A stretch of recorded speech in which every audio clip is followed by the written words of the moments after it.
Freaks on E, that's what we fuck, man.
This is the summer of hardstyle.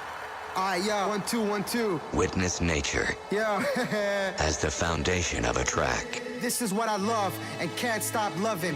Get wasted at parties from 9 till 7 in the morning. I live for the music, rolling blunts, feeling high, getting loaded, or take some pills and go to La La Land. Spending all my money on dope and extreme high-priced tickets, but in the end it's all worth it. I like to live in my own world.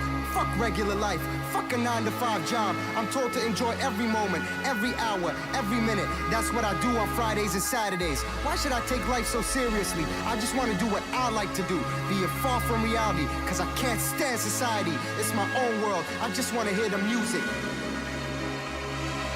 I think the whole system fucking sucks. Everybody's working their fucking ass off during the week, getting totally fucking stressed out. So what's wrong and what's right? I live for the weekend, I live for hard styles. I live for hard style, baby. Come on, let's go! Pills, pills, just wanna take fucking pills, pills, pills.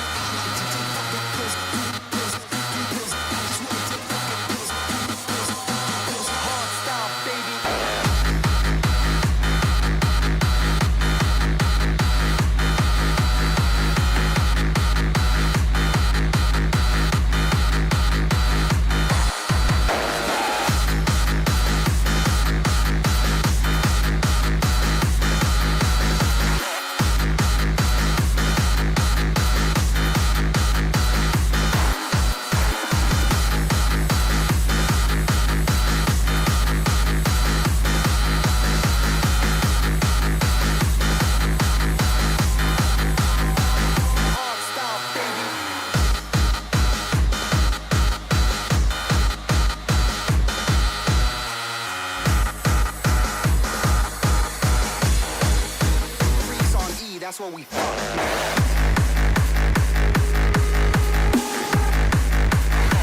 What the fuck?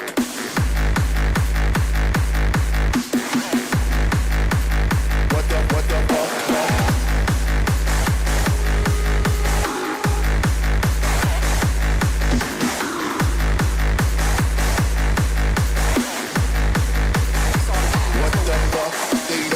Is what they don't know what is what. They know what is what, but they don't know what is what. They know what is what, but they don't know what is what. They know what is what, but they don't know what is what.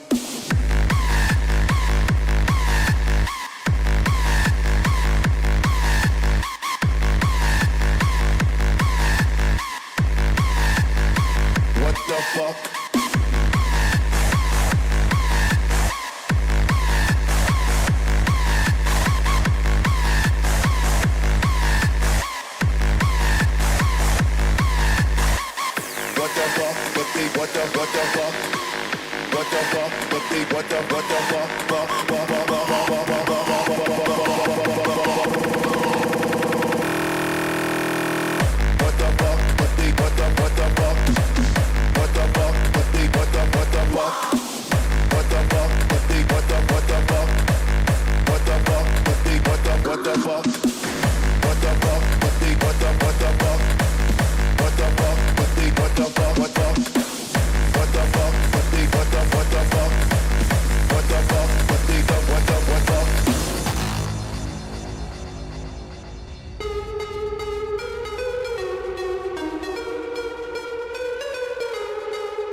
Are you ready to rock hypnotic again?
Are you ready to rock hypnotic again?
welcome to Guys We Fuck. The anti-slut-shaming podcast. Yo, you having sex? I'm Krystyna Hutchinson. I'm Corinne Fisher, and I'm gonna fuck your boyfriend. Bring us your slutty, your horny, and your shame. Hey, you a slut? Yes. Okay. Let's talk about fucking. What up, fuckers? How you doing? Where you been? Wear a condom. Welcome to another episode of Guys We Fucked. It's the Anti-Slut-Shaming Podcast. I'm Corinne Fisher. I'm Krystyna Hutchinson. Welcome to the show. Make We sure. have so many shows. Yes. If you're in New York City, February 1st, which is a Thursday, Corinne and I are doing Guys We Fucked live at the MasterCard Midnight Theater, the first one of 2024. It's going to be a hoot. If you've been to any of these shows or you've watched the live stream, you know we ain't lying. Okay. They're so fun. And then in Los Angeles, February 14th, yes, it's Valentine's Day. Yes, it's, you know what, you're in luck. Doesn't matter if you got a partner or not. You're going to come to our show at the Comedy Store. We're headlining the main room. We're doing a Guys We Fucked show in the main room. It's already half sold out. So make sure you buy your tickets. You can get them anywhere. Our social media bios are a great place. At Guys We Fucked without the U and fucked across all platforms. I'm at Krystyna Hutch. I'm at Philanthropy Gal. And I'm at Mike Coscarelli. Or Yeah. You can also just go to the websites. You can Google them. So many places It's you can get accessible. tickets. It's very, very. If you want to email us, the email address, rather, is sorryboutlastnightshow@gmail.com. Today's subject line, a lactation lover's journey to intimacy. Oh, Love that for you. Dear Corinne and Krystyna, and of course, Mike, I subscribe to Luminary just to listen to you guys, and I'm reaching out to you today to share a personal aspect of my story in the hopes that it might resonate with some of your listeners. I hope that by sharing my experiences, I can gain valuable insights and advice from you both. As a 27-year-old male from Saudi Arabia, I've always been captivated by the unique intimacy and nurturing nature of lactation. This is not where I thought this was going. The act of providing sustenance and care has always been deeply arousing to me. And I've been fortunate enough to experience this with a few women who have been open to this kind of connection. However, I found that it's becoming increasingly difficult to find partners who are comfortable with this form of intimacy as I've grown older. The longing for this particular connection has left me feeling lonely and yearning for a deeper bond with someone. In my pursuit of intimacy, I've turned to booking sex workers, not for sexual services, but for the opportunity to cuddle and be close to another person. I understand that this might be considered a taboo topic, but I believe that the essence of your podcast lies in addressing the unconventional and sometimes uncomfortable aspects of sex and relationships. You are correct, sir. As a fan of your show, I'm eager to hear your thoughts and advice on how to approach this topic with potential partners without coming across as strange or fetishistic. I found that the subject can be challenging to bring up, and I worry about the impact it may have on my chances of forming a serious relationship. Furthermore, I'm interested in hearing your perspectives on the ethics of booking sex workers for companionship, as I believe it's a complex and controversial issue that warrants open discussion.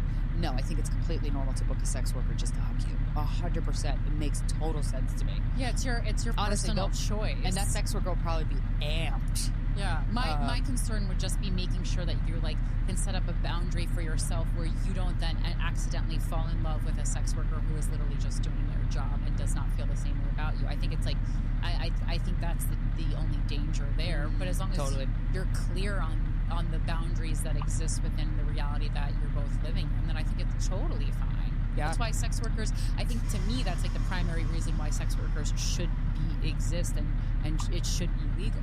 Yeah. Because of companionship. Yes. Intimacy, emotional intimacy, and physical intimacy is so valuable for a person's mental and physical health. I'm going to go out there and say it. Absolutely. This journey has led me to question whether I am emotionally prepared for a committed relationship, or if I should seek therapy to address this need in a healthier way. I appreciate your honesty and openness in discussing various topics, and I would love to hear your perspective on my situation. I want to express my gratitude for your work in fostering a space for open and genuine conversations about sex and sexuality. Your podcast has helped me feel less alone, yay, and I'm informed about my own desires, and I'm confident that your insights will be valuable to others as well. Thank you for your time and consideration. What This a is really lovely great email. lactation email. Also, dude, you're 27. Props to you. You are a 27-year-old man who knows himself. That is beautiful. That is sexy. That to me is masculinity. That's humanity. But also, a man who knows himself and knows what he wants and get and seeks it out in places, like going to a sex worker to kind of experience emotional intimacy. Yeah. I think that's a very wise decision. And Yeah. good on you for putting your needs first. I think that you will actually be a very good partner to somebody one day. Here. And also in expressing your the lactation thing, I think if you should definitely talk about it with potential partners, because if it makes them run away, then maybe that's not your potential partner. Although I know some people that have these more niche sexual desires, that they cannot, that their partner is not a space for them to act those out, that they kind of prefer to act it out with a sex worker. Obviously it's discussed between both partners before that happens. I don't know if that's necessarily something that your personal desire falls under this category.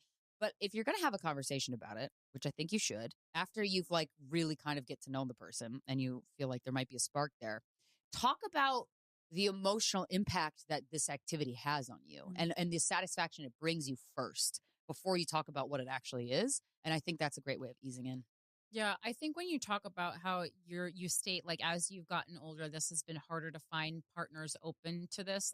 Well, first of all, it made me laugh because you're only 27. So what do you mean as you've gotten older? What bracket of time are we talking about here? But anyway, I think that the only issue is if you are leading with the lactation, because then to me, that's where the fetishistic mentality comes in, and where women, especially modern women, will start to question what their role is in your life. Am I just a vessel for lactation, or am I primarily a person who you, writer, is interested in? And then secondarily, this is a person who is sexually interested in, from an intimacy perspective, interested in lactation. And that is something I am willing to do with him because of our deep connection and how kind he is and how he gets me on other levels. So I agree with Krystyna. You definitely have to have a conversation with it, but I also agree that I don't think this is something that we're talking about on dates 1 or 2. You voice concern that you think this is going to stop you from being able to have a long-term serious relationships, which to me just sent off a little alarm that says it seems like you might be prioritizing the lactation in a way that feels like you're fiending for it, right? Yeah. And that's only a question that you can answer for yourself. Is this at the forefront of your mind at all times? Is this the main thing you're thinking about on a date? When can I get to that lactation Give me part? that titty. Because then to me, it is something that has to be discussed with a therapist. This should not be overtaking your mind, nor should this be the primary. If the primary thing you are looking for with a partner when you're seeking a relationship with a partner, then it isn't a sexual thing. Then you're not seeking a relationship. You're seeking a sexual interaction. And women can sense that, right? We don't want to be used. It is a kink to be used as unless a fuck we feel toy. like being used as Right. a fuck toy, which sometimes we do, but we'll make that clear, okay? Right. And then you're going to go on a different kind of website. You're not going to go on Hinge to use someone like a fuck toy. You're going to go on Field or something, something a little bit less traditional, right? And so those are the things some of these questions are questions that you only know the answer to yourself. I think it's a good thing to bring up in therapy if you're already in therapy, but if this is as a main concern in your life as maybe it seems from this email, then you need to go to therapy to learn how to use this as a part of your relationship and a part of connecting with someone. Not your whole life is about lactation. Your whole life shouldn't be nobody can like about anything sexual. Even a baby's whole life is about lactation. Yeah. Just the first couple of years. Yeah. Because I think once you form a bond with someone, especially for women, once you form an emotional bond with us, I think you'd be surprised at how much fucking weird, in quotes, shit we're willing to do. That's just a little when we secret, feel safe, a little wink from me to you, my friend. When we feel safe with you, any holes up for when we grabs feel sometimes. safe, loved, and adored. Yeah. Oh yeah. Oh shit. You want us to get us to do something that you don't know if we would do? You can put on that diaper and act like a baby. We're gonna be down. For real. Yeah. I heard a comic talking about that. Interestingly enough, about that he has that kink, and I'm like, yeah, I bet your wife is gonna do that with you because she loves you. She loves you, and she does feel safe, and it seems like you have a bit of a bond. Yeah, and she likes. So that's why it wasn't. Yeah, and when you love your partner, it's exciting to do something that turns them on, even if it doesn't turn you on. Right. As long as it doesn't turn you off. Exactly. It's an exploration.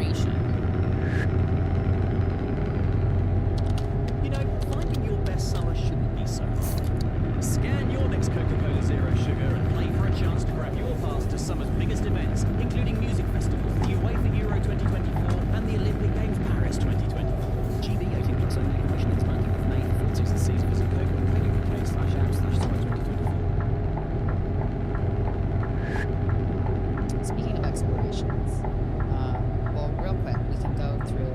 We have other shows in addition to February 1st in New York City and February 14th in Los Angeles.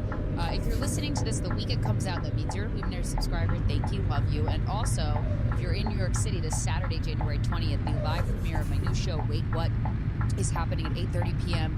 We got special guest John Ronson, who wrote The Men Who Stare at Ghosts, which dives into government programs where they train soldiers to walk through walls and kill ghosts with their eyes. We got an empath named David that's going to come on and give a live reading to myself and another audience member. We have, and then we have J. Christopher King as our third guest for the show, who fucking runs a thing called the Experiencer Group. And it's a place where anybody who's experienced psychic phenomena and interaction with an alien or a UAP, an identified aerial phenomenon, or anything that's kind of like otherworldly, this is a place for you to talk about it and be okay and feel kind of safe and no one's going to think you're fucking weird, which is basically why I created the show Wait What, because I have not had many of these experiences. I want them, but I also want to hear about yours. So Jay is going to tell us about 3 of the most exciting things that people have disclosed in this group. My point is, come to the show. It's going to be so fun, and I'm very excited, and it's going to be a good time. And then on Thursday, January 25th, also for you Luminary subscribers, because you're the only ones who are hearing this in time, I am doing a big Funny for Fido charity event with Justin Silver at the Cutting Room in New York City.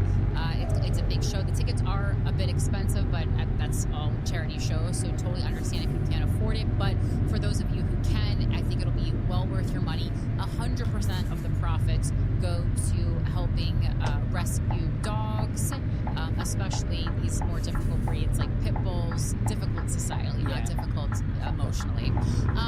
And it's going to be me, Colin Quinn, Bobby Kelly, Yamika Saunders, Caitlin Cook, Usama Siddiqui, and Justin Silver on the show. And it's going to be a great night. And we're going to bring our rescue dogs. Alfred will be there. Justin's dog, Brutus, is going to be there. It was a delight. So it's going to be a really, really, really fun night. And if you have the money, and I understand it's not an accessible ticket price for everyone, but if you have the money, it is a good place to have a fun night and have your money go towards something. Is it a write-off? Is your ticket price a write-off? 75% of your ticket price sweet. is a write-off. There you go. Yeah. You don't have to pay taxes on it. Yeah, absolutely. And then, of course, we want to go in order, I guess, so you can do that. Oh, yeah. February 9th and 10th, I am headlining Bananas in New Jersey, right across the river from New York City. And then yours is And then February 29th through March 2nd, I'm going to be in Washington, D.C., at the D.C. Comedy Loft with Chloe LeBranch. Those tickets have been on sale for a while, so those are kind of going quickly. And if you want to get a ticket, I would, now's the time to really pull the trigger on that. And March 22nd through the 23rd, I'm going to be headlining the Blue Room in Springfield, Missouri.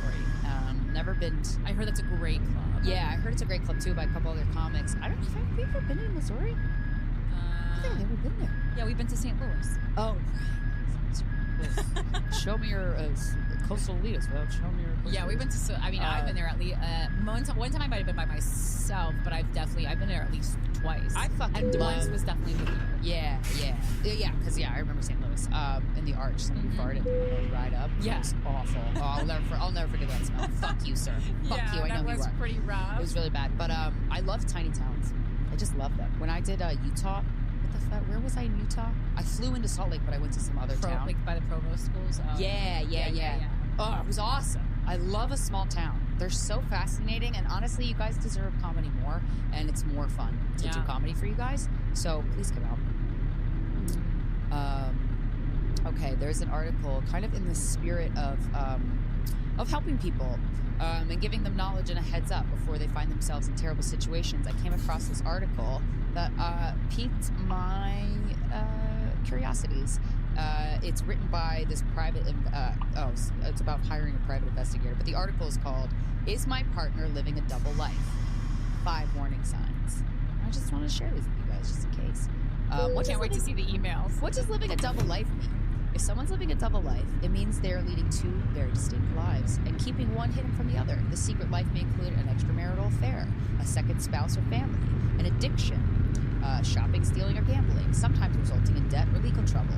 Boy, I know a lot of people that have had partners like that. The illegal activities such as drug dealings, a secret job, i.e., working as an escort. And then these are the how can you tell if someone lives a double life? Well, here's some 5 signs, boys and girls and theys and thems. Let me know if you're in the market for some matrimonial surveillance. Often they're away from home. If your partner spends a long day away from home, this is because this can be cause for suspicion. For example, they can take regular weekends away for work or family reasons and never invite you along. 2, they have unusual boundaries. It's healthy to have boundaries in relationships, but does your partner set limits that seem extreme or unreasonable? For example, refusing to add you on social media. That always struck me as weird, because I still know people that are in relationships that they don't follow each other, but they don't live a career where they have to be on social media, so it's not like a separate thing. Right. And I'm like, that's so weird. It's weird. It's weird. Not allowing you to meet their family, friends, or colleagues. That's a big one. Being unwilling to discuss certain topics, such as their past or finances. Number 3, their stories don't add up. People living a double life with complex webs of lies. Sometimes forget what they've said to you. They share many details about their past that differ from what they've told you previously. Maybe they've changed their story about where they were last week. Perhaps their spending habits don't match the job and salary they claim to have. Or they're extremely protective of their devices. That's very true. Insist on privacy when using your phone or computer. They turn off the screen when you enter the room. That's all I'm thinking about all day and night and week in the rest of our relationship. Regularly delete their emails, text messages, and browser history. I've also had that happen. Refuse to let you eat. They want to which I guess is not like it is. Refuse to let you use their phone for any reason. I always just like to text my story to somebody like, hey, can I see your phone on a song? Just to see if they, I'm not going to look, but just to see if they forget. That's weird. I like fucking hate when people use my phone, but I'm not hiding anything. I just hate it. Yeah, I don't know. Like if we're both driving and I want to change the song. Because I had one time, I was in the car, was I dating at the time? Somebody. We were in the car, he was driving, I remember, fuck, was it? And I wanted to change the song, and I just went up and goes, I'll change it. And I was like, what the fuck? Was this like in recent years? This was like 4 years ago, maybe? Like in between Steven and Colin. But it made me go, I wasn't even invested in this person that much, so I remember going, I don't want to date you. Like, that's good enough for me. I don't even know what you're doing, but I'm fine. Right. And then 5, they avoid simple questions. Often someone living a double life will avoid basic questions such as, are you getting a double life? What kind of allergies is it? Hot in here?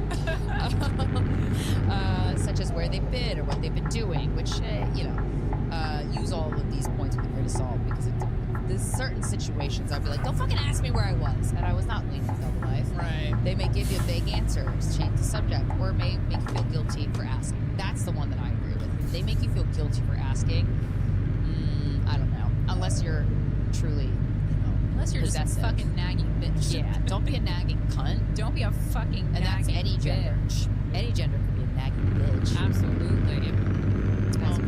Guys be fucked. Don't be a nagging bitch. All right, and that brings us to another article that we wanted to share on the show today. This has to do with our guest. Our guest wrote a book about being single at heart. I'm going to get into that in a second. But in her book, which is right here, being single at heart, she references this Washington Post article that said called "Normal Marital Hatred is Real. Here's what to do about it." That came out in September of 2022 by Tara Parker Pope. And so I was like, oh, I bet I can pull up this article today and share it with you guys because the author of Single at Heart was just pointing out how strange she thought it was to write an article about marriage in which one of the tips was that it's okay to hate your spouse. So she said, I thought that was a little weird. Yes, that is fucking weird. So anyway, it says normal marital hatred is real. Here's what to do about it. No relationship is perfect. Try to start thinking of yours as the ecosystem that you share with someone else. Or don't get married. Do you know what normal marital hatred is? If you've been married or in a long-term relationship, then you probably do. No. You didn't experience this with Steven? At the end, that's why I dumped him. Yeah. I was like, wait, I hate you. Yeah. So we broke up. Yeah. I've been talking this around the country for decades, said Terrence Real, a best-selling author and family therapist who offers couples workshops. Not one person has ever come backstage and said, "What do you mean by that?" Everybody knows what it is. Marriage. Damn. Even so, the idea that hating your romantic partner is normal may come as a bit of a shock to those who have idealized romantic relationships. Yeah, I feel this most times in a relationship, and that's when I also end it. Yeah. And I know that, like, seemingly society is telling us that for a relationship to go to the distance, you need to, like, get Work through past that part. Nah, you don't. But I can't. And nor should you. I hate that. You shouldn't work past that. And I don't want to be around them ever. Yeah. You know? Yeah. I do know. Ugh. It's called How I Know I Need to Break It Off. That's what this article should be called. When just like the sound of their fork hitting the plate makes you want to end their life. Totally. I hope this car ride you're about to go on is your last. What? I didn't say that. Right? One conversation with Real, and you will be cured of any notion that real life looks like a rom-com. No one acknowledges when you're single. No one acknowledges the underbelly of relationships, said Real, author of Us, Getting Past You and Me to Build a More Loving Relationship. Nobody acknowledges the darkness. Damn, girl. This is rough. Relationship experts have tried for years to unlock the mystery of how couples resolve conflict and learn to stay together.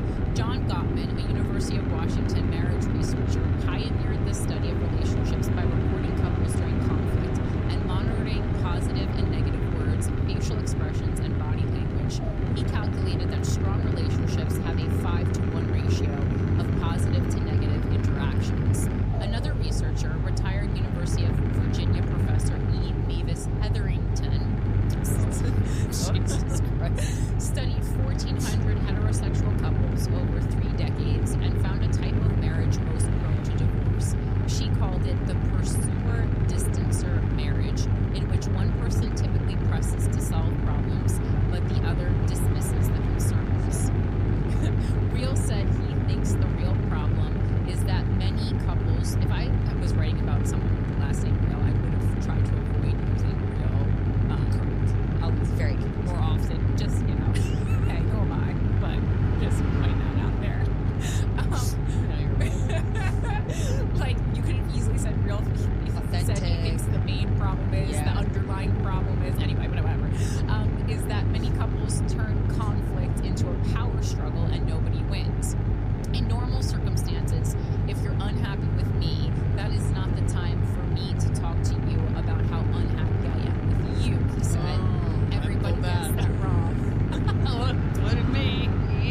Whoopsies. It's so hard not Now that to. you bring that up. It's so hard not to.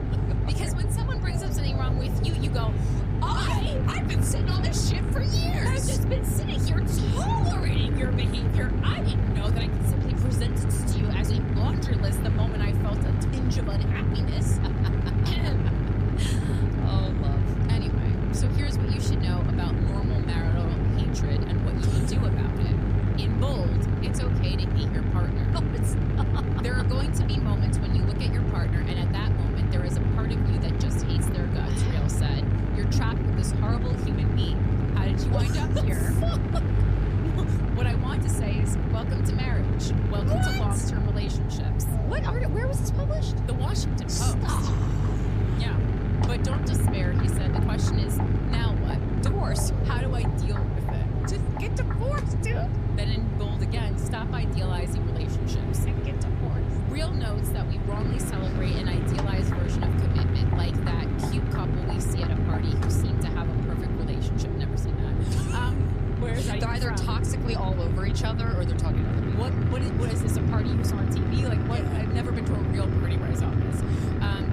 Just once at a cocktail party, I wish someone would say, there's Harry and Shirley. For the first 20 years, they fought like cats and dogs. He actually left her for a year and took up with another woman. Well, I mean, at comics parties, this happens all the time. Yeah.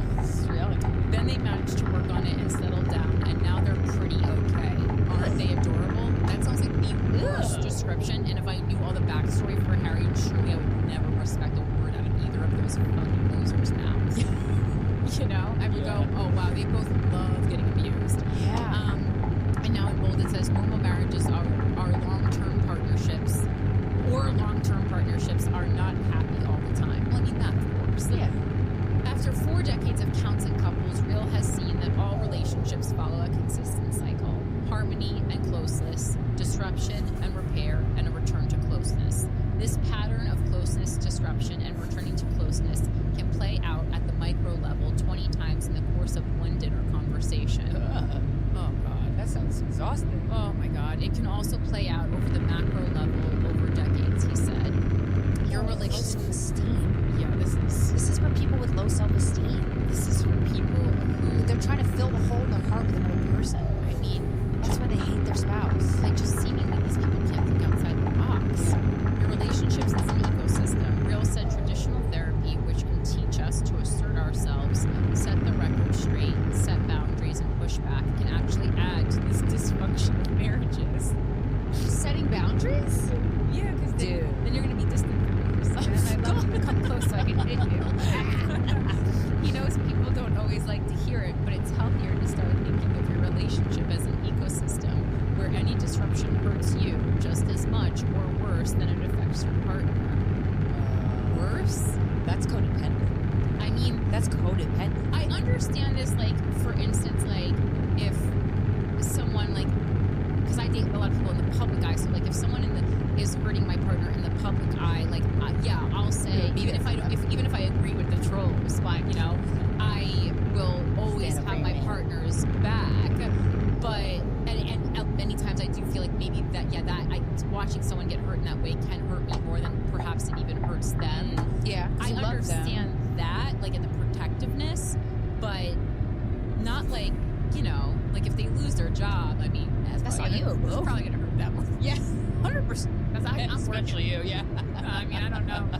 I got that paper. To that, I would say, I mean, were you acting at work the way you acted at home? Because then you put maybe more of your all into it, you know? Or did you get laid off? Yeah, it's also interest. Yeah. Stop thinking like two individuals and start thinking ecologically. See, this That is where sounds terrible. this is where you always lose me with Yeah, relationships, society. Your relationship is your biosphere. You're not above it. You're in it. You breathe it. Oh my God, that sounds terrible. I've actually lost oxygen. I need It's the so- mask to drop. It's so important for you. If you guys have different opinions, it's so important to express them, and then you can figure out, like, how do you, which one, like, do we compromise or do we not? Like, it's Right. Wow. And we get into this in the interview with our guest today, but this biosphere that we're talking about, like, you know, we were talking about the concept of unmarried and childless people, women, being so often called selfish by society. But to me, if you are describing your home life as a biosphere, what is You're not more happy. fucking selfish than that? Your family is your biosphere? I mean, that is like you're existing completely on your own, and like the rest of society doesn't matter because you found your tribe. Oh, You yeah, I see know? what you're saying. I see what you're saying. Once you realize that it's in your self-interest to help your partner feel better, it's easier to de-escalate conflict. I mean, yeah, that's what I'm always doing. I go, oh, I guess I gotta make sure he feels good so mine isn't ruined. But yeah, every woman's been there. Every heterosexual woman's been there. We all know what this is like. Save the constructive conversation for later. It's my own last relationship. When you're both open to listening instead of in the middle of a fight. I already don't like him. I gotta make sure he's less cranky. Yup. Oh my God, this is not the time to say, well, let me tell you about all my issues with you. Everybody gets that wrong, Real said. Put objective reality aside. Seems like we're putting all reality aside. This article. If you want to get married, put all reality aside. Okay. Yeah. Enter into your partner's subjective experience with compassion and curiosity. Say, I'm sorry you feel that. Is there anything I could say or do that would help you feel better? So now I gotta tell you how to make me feel better? Oh, that's so annoying. Oh, I just want you to do something that's helpful. boy, boy, boy. I would hate if my partner asked me that. Yeah, Real said it can be a tough pill to swallow, especially when you think your partner is in the wrong. But helping your partner get to an emotionally better place is the best way to protect the ecosystem. See, I That's disagree with happy this wife, on a, happy life shit. yeah, I That's disagree with this on a bullshit. fundamental level Yes. because I've had so many partners who are in a bad mood because they are fucking in another realm and not in the cool spiritual way. In a way where they think they are much like more talented than they are. Right, their version of Or that reality. they are a much harder worker than they are. And listen, I'm not saying my approach where I tell them, where I ask them questions like, what makes you think you deserve that when the amount of work you've done is great?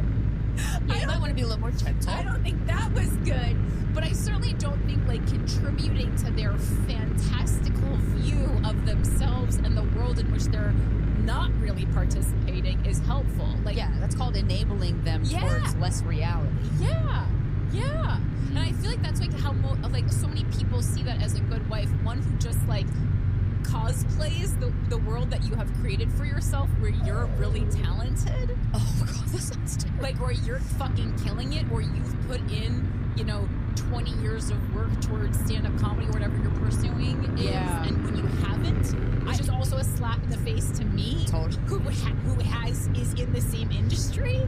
You know what? I'm thinking of a lot of men that I've known all throughout my just men, like family friend men. Yeah. And that whole I've always heard the phrase happy wife, happy life.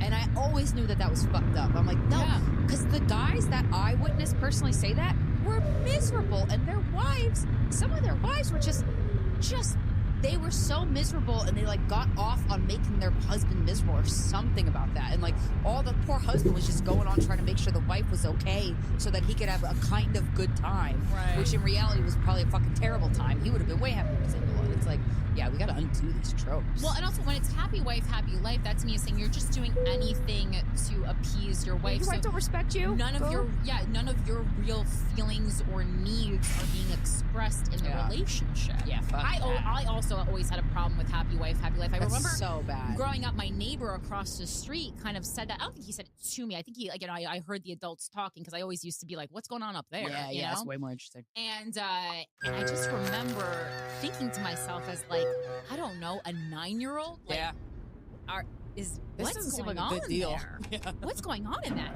house? For yourselves, gents. Yeah, my dad certainly never said anything like that. No, nor did my mom. Real cautions that this advice is helpful for managing the normal arguments and disruptions that occur in every relationship. It does not apply to abusive situations. Well, thank God. Good. Or relationships in which there is a power imbalance, major psychiatric disorder. Okay, well, I think about that. Addiction or another issue that may require putting your own safety first and seeking professional help. Learn how to repair.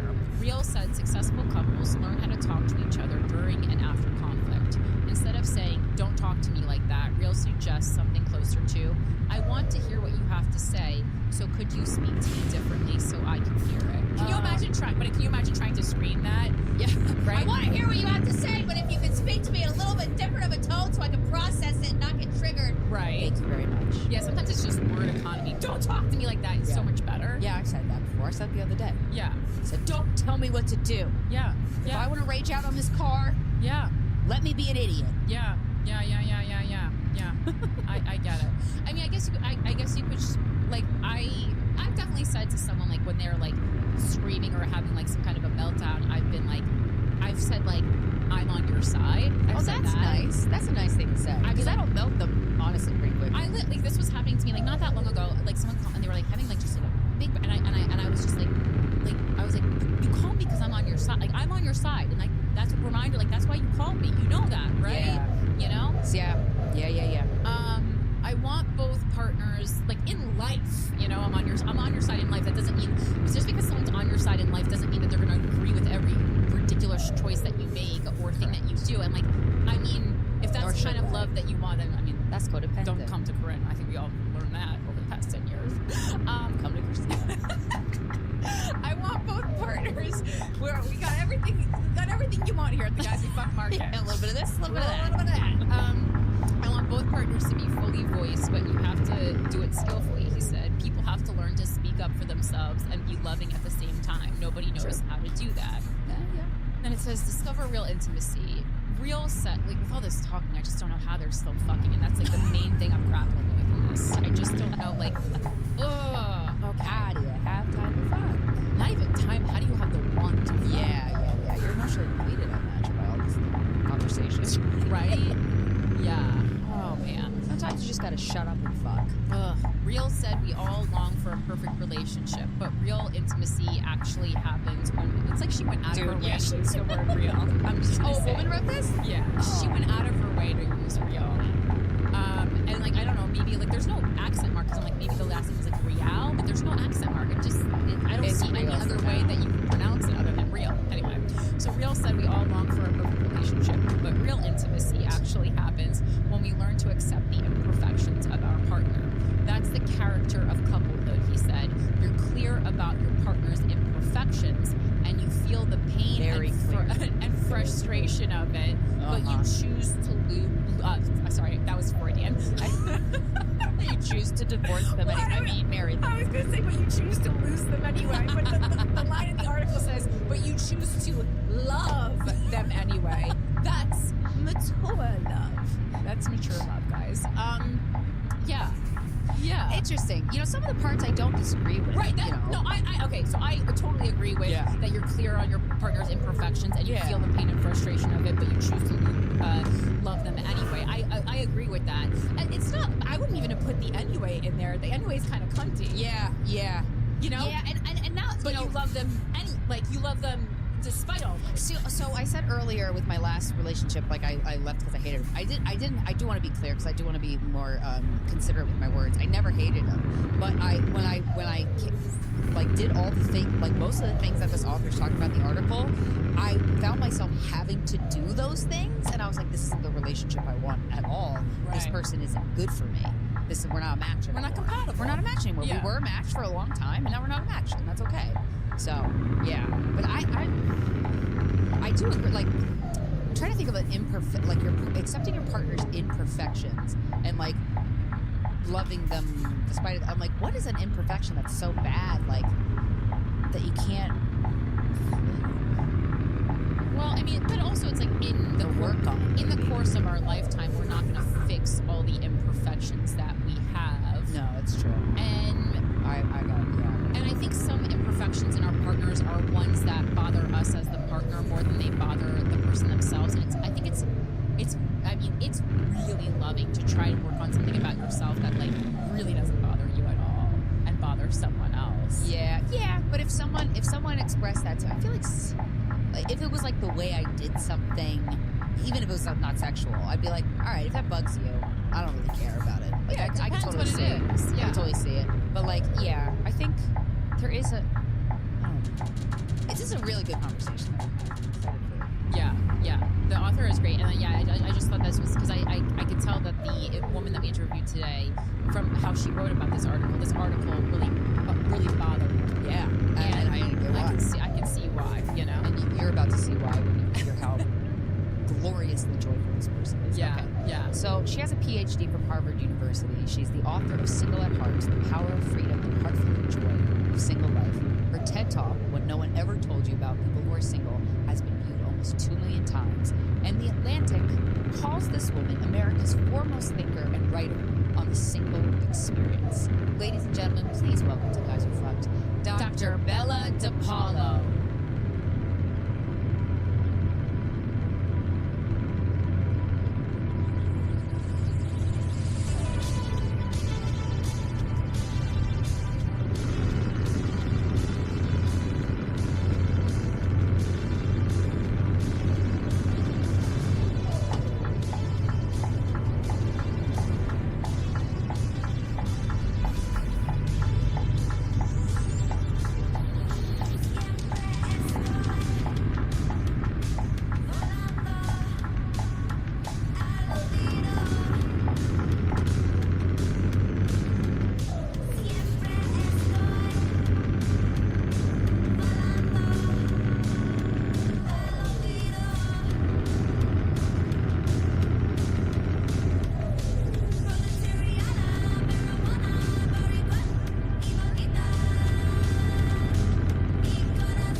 power, freedom, and heart-filling joy of single life. And I must say, you're the happiest person I've talked to in about a year.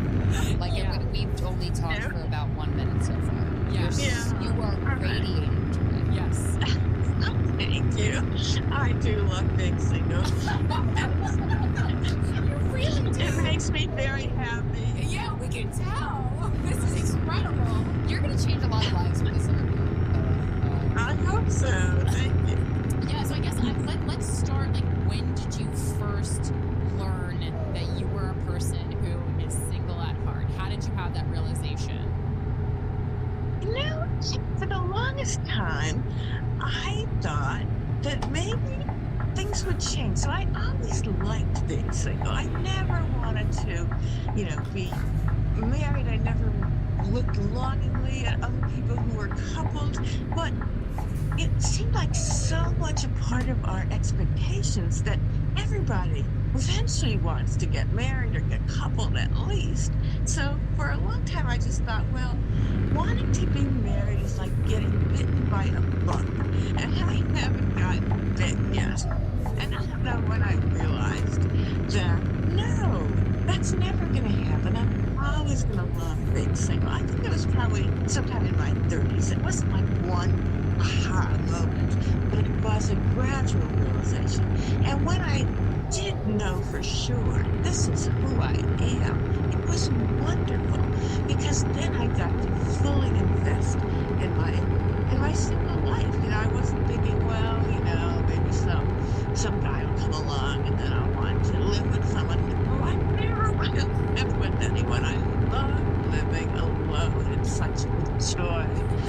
Yeah, it seems like no, and when you had this realization that was not, as you said, one aha moment, but kind of it happened in your 30s. Was it like realizing you're gay? Like, did you have to come out to your family? Well, no, I never did. And in fact, the idea of being single at heart is something that I came up with a few decades ago. So when I was first coming to realize that single is who I really am, I didn't know there was such a thing as being single and happy and wanting to stay single. So there was no coming out in the sense that there wasn't a category, a known category that I fit into. But I think, at least I hoped that people realized who I was because I never, swooned about some cute guy I saw or said that I felt badly because I didn't have anyone, which is silly. So I think that it should have been evident to the people around me that I was interested in this dating game. Mm-hmm. And now, leading up to this, what was the longest romantic relationship that you had been a part of? Oh, I don't know. Probably months, definitely not years. Interesting. And it was fine. I have no dating horror stories. When I think back to the guys I dated, and there weren't that many, I think about them fondly. But what was really my most positive memory from those times is how I felt when the relationship ended. You felt so good, right? I mean, to go back to my single life. I mean, that's what I loved. That's what I felt comfortable in. Yeah. There was an article that I was reading from Time Magazine. It was called 9 Ways Being Single Can Improve Your Life. And one of the points was that your mind is uncluttered, and it called being in a relationship mentally expensive. And I couldn't agree more with that. Yeah, because you have to, even if you lovingly every time, like a small example is I want to eat dinner. I live with my partner. I gotta ask what he wants. Like, what are we doing for dinner, right? Right. When you break up, and then you just eat dinner whenever you want. You're like, right. It's like Ferris Bueller's Day Off. You're like, oh, we can do whatever we want. That's great. Yeah. And it's about really big things too. So, for example, in the year 2000, I had a possibility of a sabbatical out here in California. I was at the University of Virginia in Charlottesville, Virginia at the time. And so it was supposed to be for 1 year, but I just loved it out there. And so I just stayed. So I went from one coast to the other. I had a tenured job, which I gave up. I had a whole, friends and family that I had built up that circle there. And I just said, this is what I want. And there was no negotiating with a partner or feeling guilty about wanting to do something if the partner didn't want to do it. And it was like the ultimate freedom to pursue my best life, my most meaningful and fulfilling life, which is out here in sunny California, which I absolutely love. Oh, that's amazing. Yeah, I also think that speaks to something that you have, have talked about over the years, like where you have more room to grow mentally, like you have more, and I even feel that, so like, being, I've had boyfriends and stuff for longer periods of time, but I've never been married, and I'm 38 now, and I sit and think a lot about how, had I gotten married to that boyfriend 10 years ago or 5 years ago, like, I just don't think I would have experienced the growth, the realization, the aha moments that I have in the past 5-10 years. And so my question is, like, do you think those things can happen? They just are happening at a way slower pace. How much slower is that pace, in your opinion?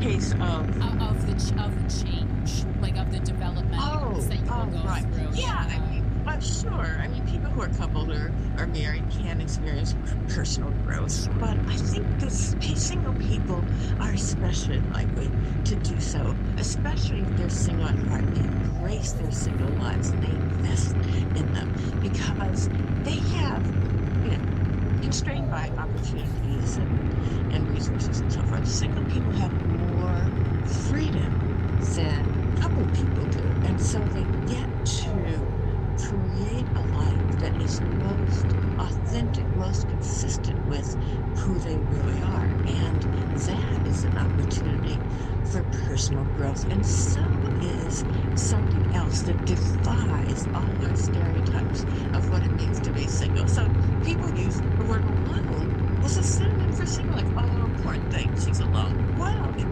fact, national surveys show that single people, on average, are more connected to more different people. And other studies that follow people over the course of their lives as they go from being a single to a couple to moving in together to getting married, well, as those couples move in together and get married, they become more insular. So they see their friends less often. They contact their parents less often. It's like they have their own little world. So who's really alone? Yeah, very good point. Oh, I love that. And you talk a lot about the story that we've been sold. And it's mostly women. Women have been sold the story that marriage provides happiness.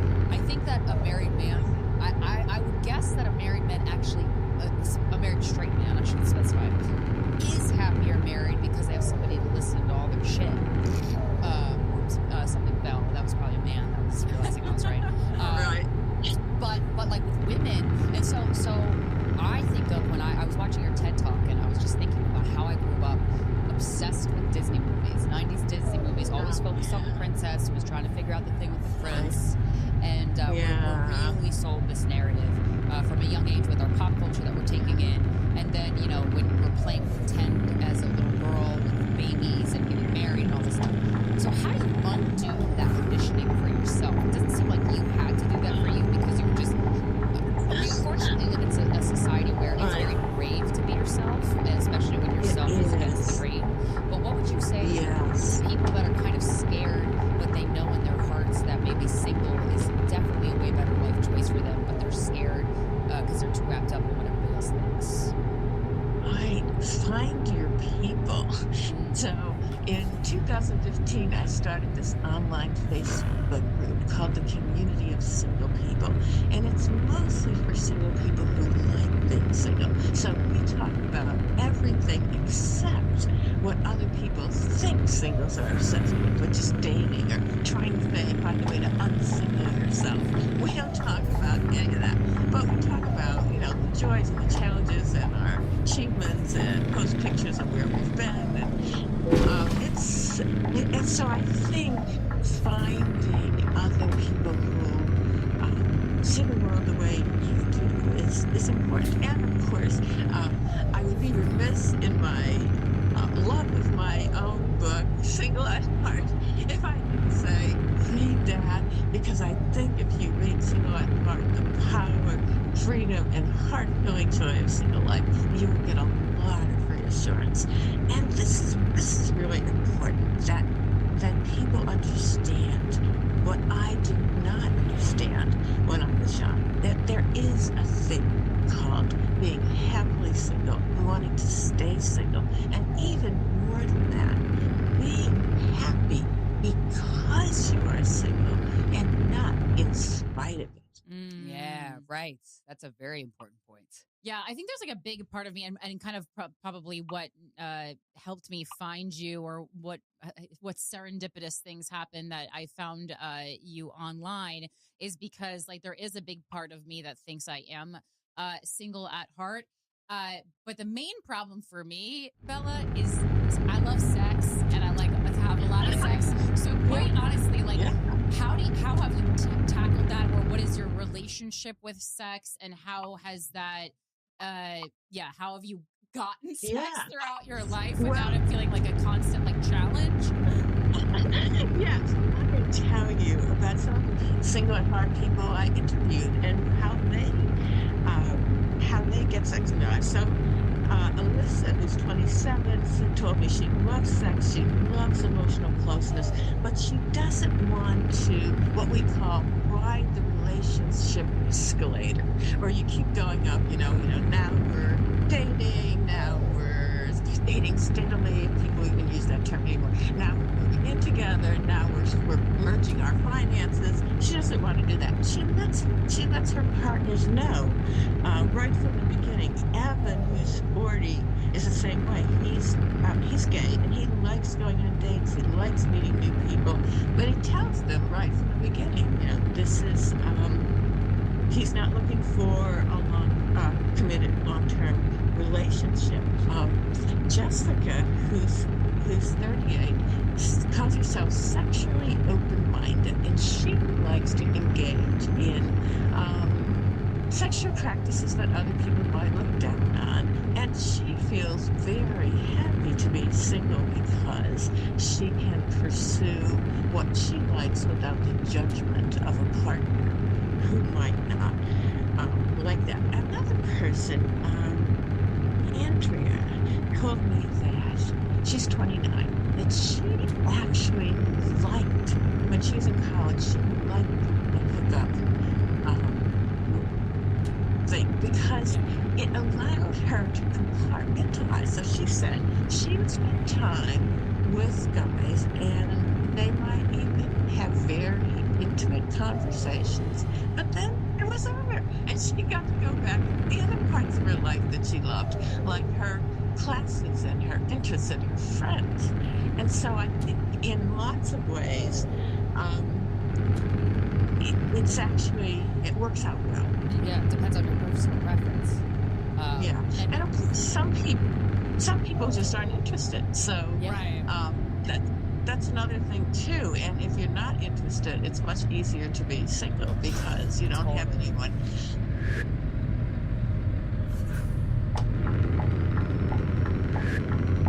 Yeah, being like a very sexual person is exhausting. It's time consuming. It's a lot of work. It's a lot of work to like constantly be kind of taking care of yourself in that way. Also, too, I'm thinking of the people that I know in long-term relationships or marriage that are the happiest, and it's the marriages or relationships that have the most autonomy in them, where they have separate bedrooms, separate homes, separate things, where they live on other, like I know one couple who's married, they live on opposite coasts, so they see each other for like 6 months out of the year, and I'm like, and then when you see each other, you're so excited, but then the rest of the year you're kind of like single, so it's like interesting that the happiest relationships that I know, there's some level of in their relationship that makes them more autonomous than typical married. Yes, and I've had people who are coupled or even married married insist that they're single at heart. And I was a little skeptical at first. Well, I did believe there would be people who are single at heart and married and stay married because they want to honor their vows. But they really, they would have been better off single. But other people who were coupled or even married told me, no, I am single at heart. And when I looked more closely at their lives, it was just like what you described. They have a lot of independence. They're not these enmeshed couples. Instead, they have their own space physically. They have their own emotional space. They give each other freedom to spend time with their friends separately from their partners. So they really are kind of, they persuaded me. I mean, they don't score as high in the single at heart quiz as people who are single, but I agree. What are some questions from the single at heart quiz? Would you, or like, because my next question was going to be like, how do you figure out if you are truly single at heart, and that's not just a story you're telling yourself? You're like, no, guys, I don't know. Yeah, sure. Right. Right, I think so. This is actually one of the most important ones, and it's like when you think about spending time alone, what thought comes to mind first? Is it sweet solitude, or oh no, I might be lonely? Well, the single at heart, almost every single one of them says sweet solitude. And if you are a person who loves your solitude, that alone doesn't mean that you're single at heart, but it's a good first step. It's like a superpower, because if you can be by yourself and find that time relaxing or rejuvenating or good for your mental health or your thoughtfulness or your creativity or your spirituality, well, you are largely protected from feeling lonely.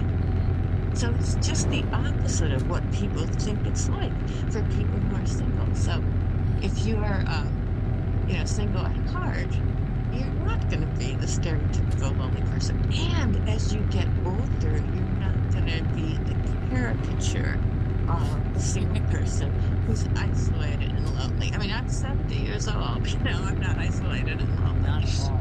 I feel like we're both single at heart. Yeah, Because when the pandemic happened, Corinne and I don't think you didn't have a boyfriend either, did you? I was single. I was seeing a guy a little bit in the beginning, but we broke up quickly, and he was like living in Denver anyway. Right. Bella, it was blissful. Right. Yeah. Every day I was so excited to wake up and go, what am I going to do? A craft today? Yeah. I don't got to worry about no man being like, you doing a craft for a 5-year-old? Fuck you, yes I am. Yes. And I have like a zany, wacky, like childlike kind of sense of wonderment. And just to not have anybody comment on how you do things, which is that no matter how perfect your partner is, they're going to give some type of commentary, even if it's a look. Yeah. To not have that is so beautiful and important.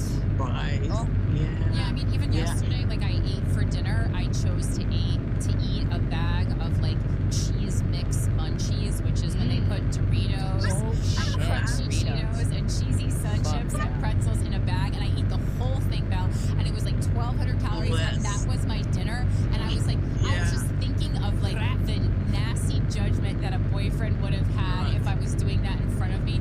And all I did, me and my dog did it together, and I gave him some of the chips, and we had a night. And I feel, you know what? I feel fantastic. My stomach doesn't hurt at all. I feel great. Good for you. Yeah. Also, food is such a joy. It's such a joy. I'm realizing too, we had a discussion on the podcast a couple months ago about unconditional love. And I think that romantic love is perhaps the most conditional love that there is. And that is not good for your soul to experience conditional love. Like, so if you're married from age 19 to 80, and especially, I'm imagining if you're married from 19 to 80, you probably were born in a decade where that happened often. But like, my God, to have like that much love in your life is conditional. It's got to be kind of. Well, not only that, but it's also in a way restricting, because you feel less free to develop intimacy in your other relationships. And I don't mean necessarily sexual intimacy, but even, if you wanted to spend a lot of time with a particular friend or several friends or dear relatives, there's the risk that your partner would feel like that time belonged to them. The possessiveness of partnership is very interesting. Well, that's an interesting point, because the reason I broke up with my last boyfriend was because we started dating a couple months after my father had passed away, and he was significantly younger than me, so that also played into it. But he just like I could tell that like I wasn't being a girlfriend enough to him, and it was hurting him, but I honestly just didn't have the capacity to deal with that on top of the grief of losing my father, because it's like I love that guy, the boyfriend, very much, but no offense, like I love my dad more, obviously. Yeah, of course. Yeah. Right. And so, I mean, for things like that in your life, like the sadder milestones, how has that been without a partner, and how did your friends or your other people in your life help you through things like that? Oh, yeah. Well, I can tell you about when my father died. I was in Virginia. He and my mother were in Pennsylvania, so hundreds of miles away. Yeah. And my mother called two of my friends before she called to tell me, because she thought I would want to have someone there with me when I heard the news. And that was thoughtful of her, but it was exactly wrong.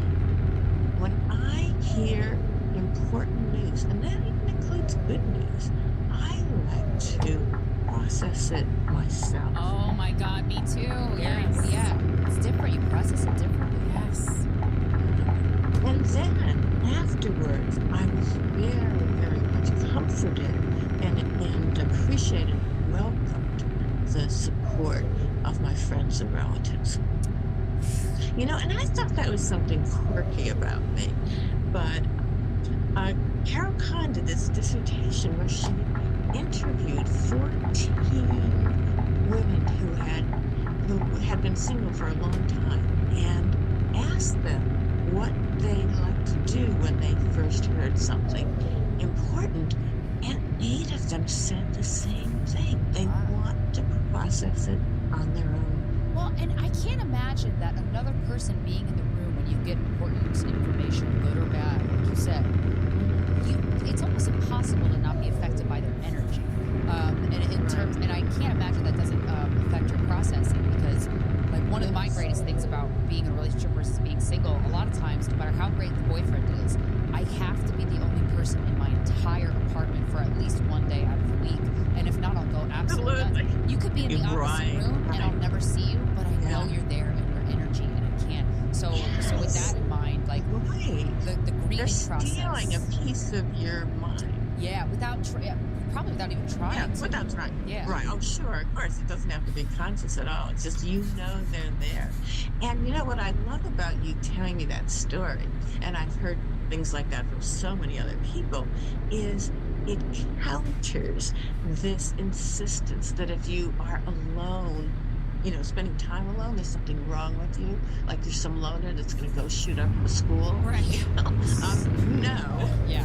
And it's a difference between being alone because you want to be and you enjoy that time, and it makes you feel rejuvenated and happy and healthy, as opposed to you're alone because everybody rejected you. I mean, that's a whole different story. I think there's more people in the world that are married because they felt pressure too. Like, and they're Yes, I should be married, so I'm married, which is the most lonely Right. feeling in the world, being with somebody who actually. Right. But I think that, that's a good point. Like, I think we do conflate these two types of aloneness. And like, we conflate people who have chosen to be alone and people who, as you say, the world has rejected. And unfortunately, the people who the world has rejected are a louder group of people, because they are the ones who go and shoot up a school. Yeah. Yes. And so then we associate as a society being alone is a bad thing. But like, one of the first thoughts I had when my dad died was, I'm so glad I'm not married, so I don't have to deal with a husband on top of this shit and his family.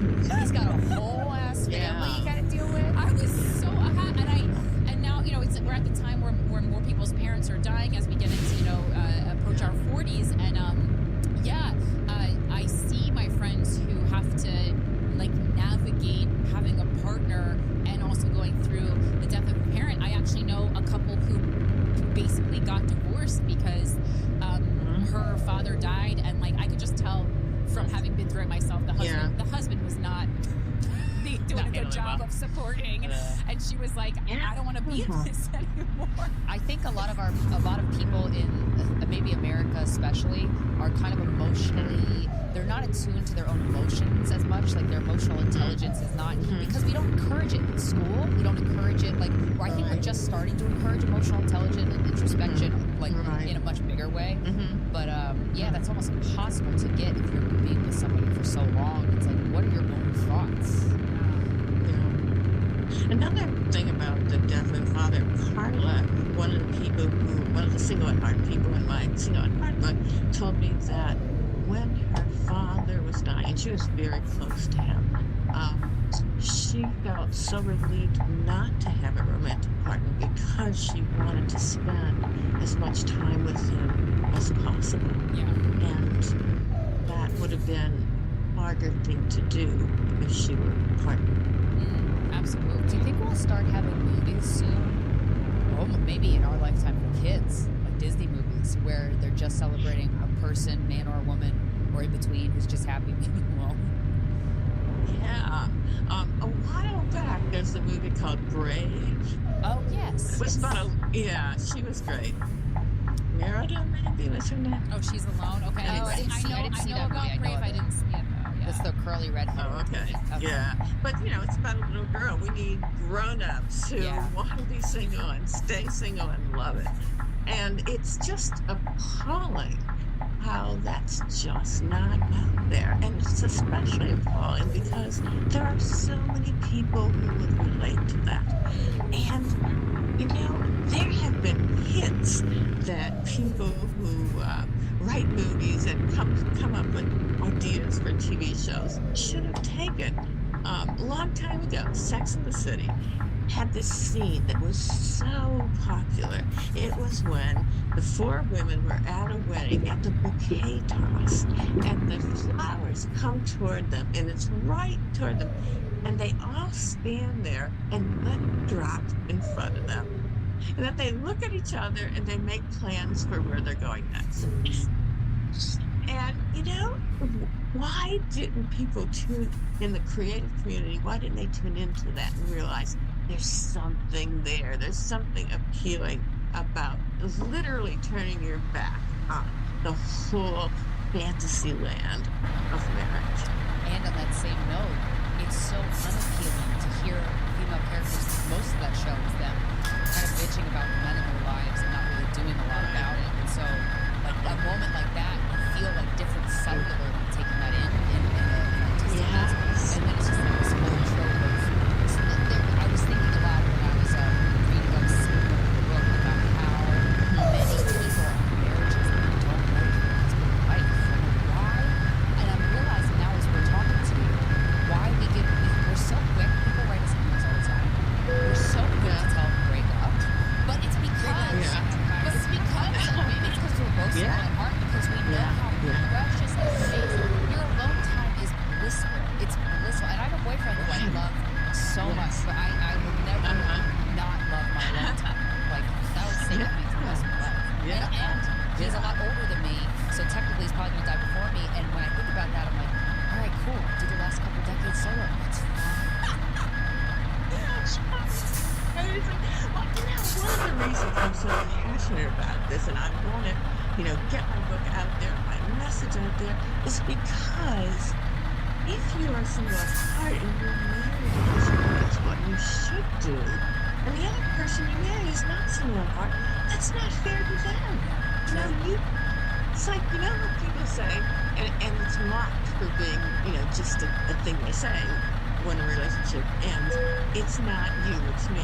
Well, when the person is single at heart, that's actually true.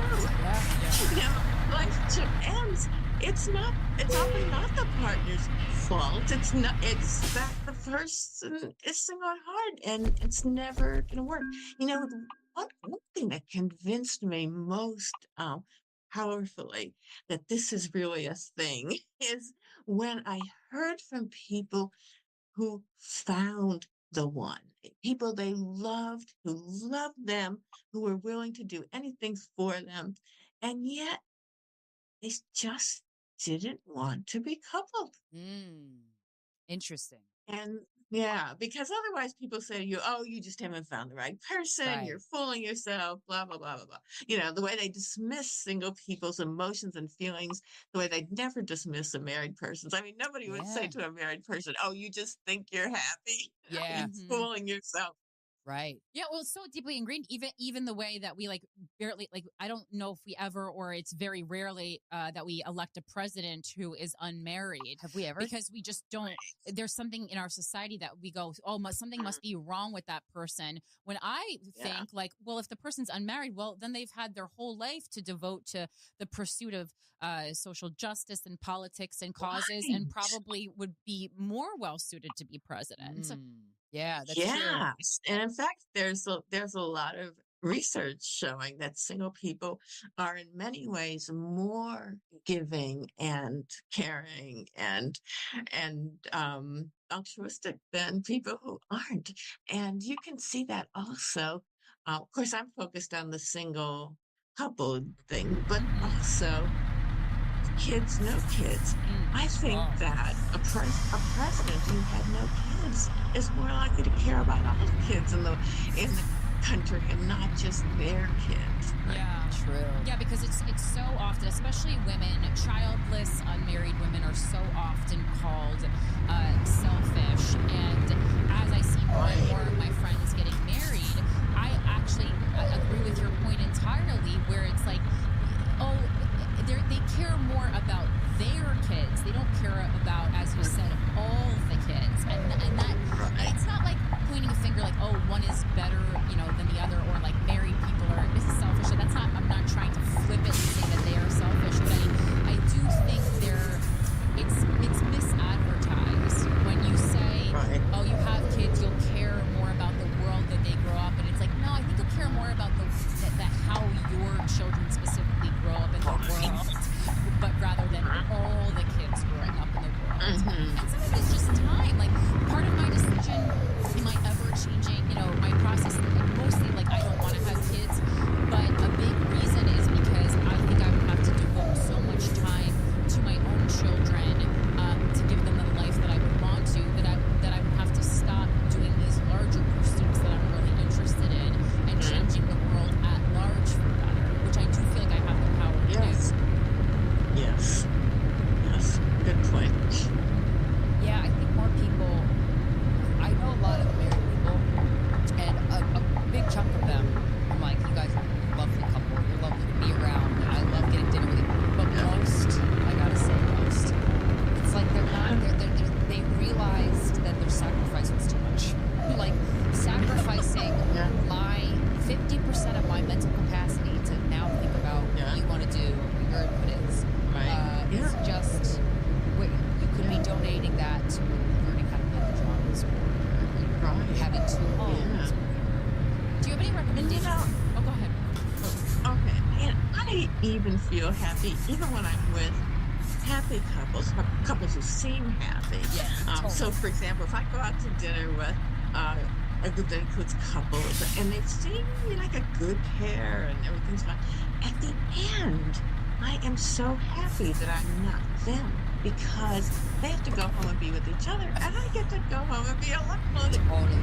Totally. That's sweet love. It's valuable. Yeah. Exactly. Do you have any recommendations besides like making films that portray people living simple and happy lives, like adjustments that we can make in society from the research that you've done? Like, how can we start to make this feel like a viable option for young women and young men in the world? Oh, yeah. Oh, sure. So if you're a teacher at any level, you could include the ideas that I'm talking about in your teaching, same thing for role models. At the government level, oh my gosh, there's so much that can be done. Starting with something easy, the way politicians and candidates talk about, oh, I'm here for families, for working families. Well, first of all, it's so ridiculous because families don't get hired, and 2-year-olds aren't great workers. Yes, let's talk about them. And then the policies that could change. There are hundreds of laws that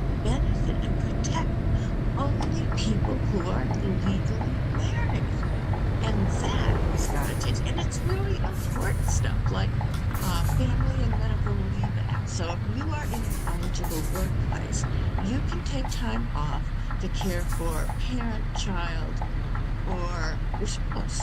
Well, a single person can take time off to care for a parent or child. But there's no one in the place, so I can't take time off to care for a close friend or a dear relative or anyone else. And no one can take that time off to care for me. So those are ways in which we're really stigmatizing and hurting people who are single at heart and are just single. And we should want people to be there for each other. This Dyson Airstream is magic. Wild weather. Super smooth dry. Wow. Do any other tricks? Disappear. Really? Don't wait up. That is magic. At argos.co.uk, we have all the latest tech, including the award-winning Dyson Airstream, which straightens from wet to dry, simplifying your routine. There's more ta-da to Argos. Subject to availability to the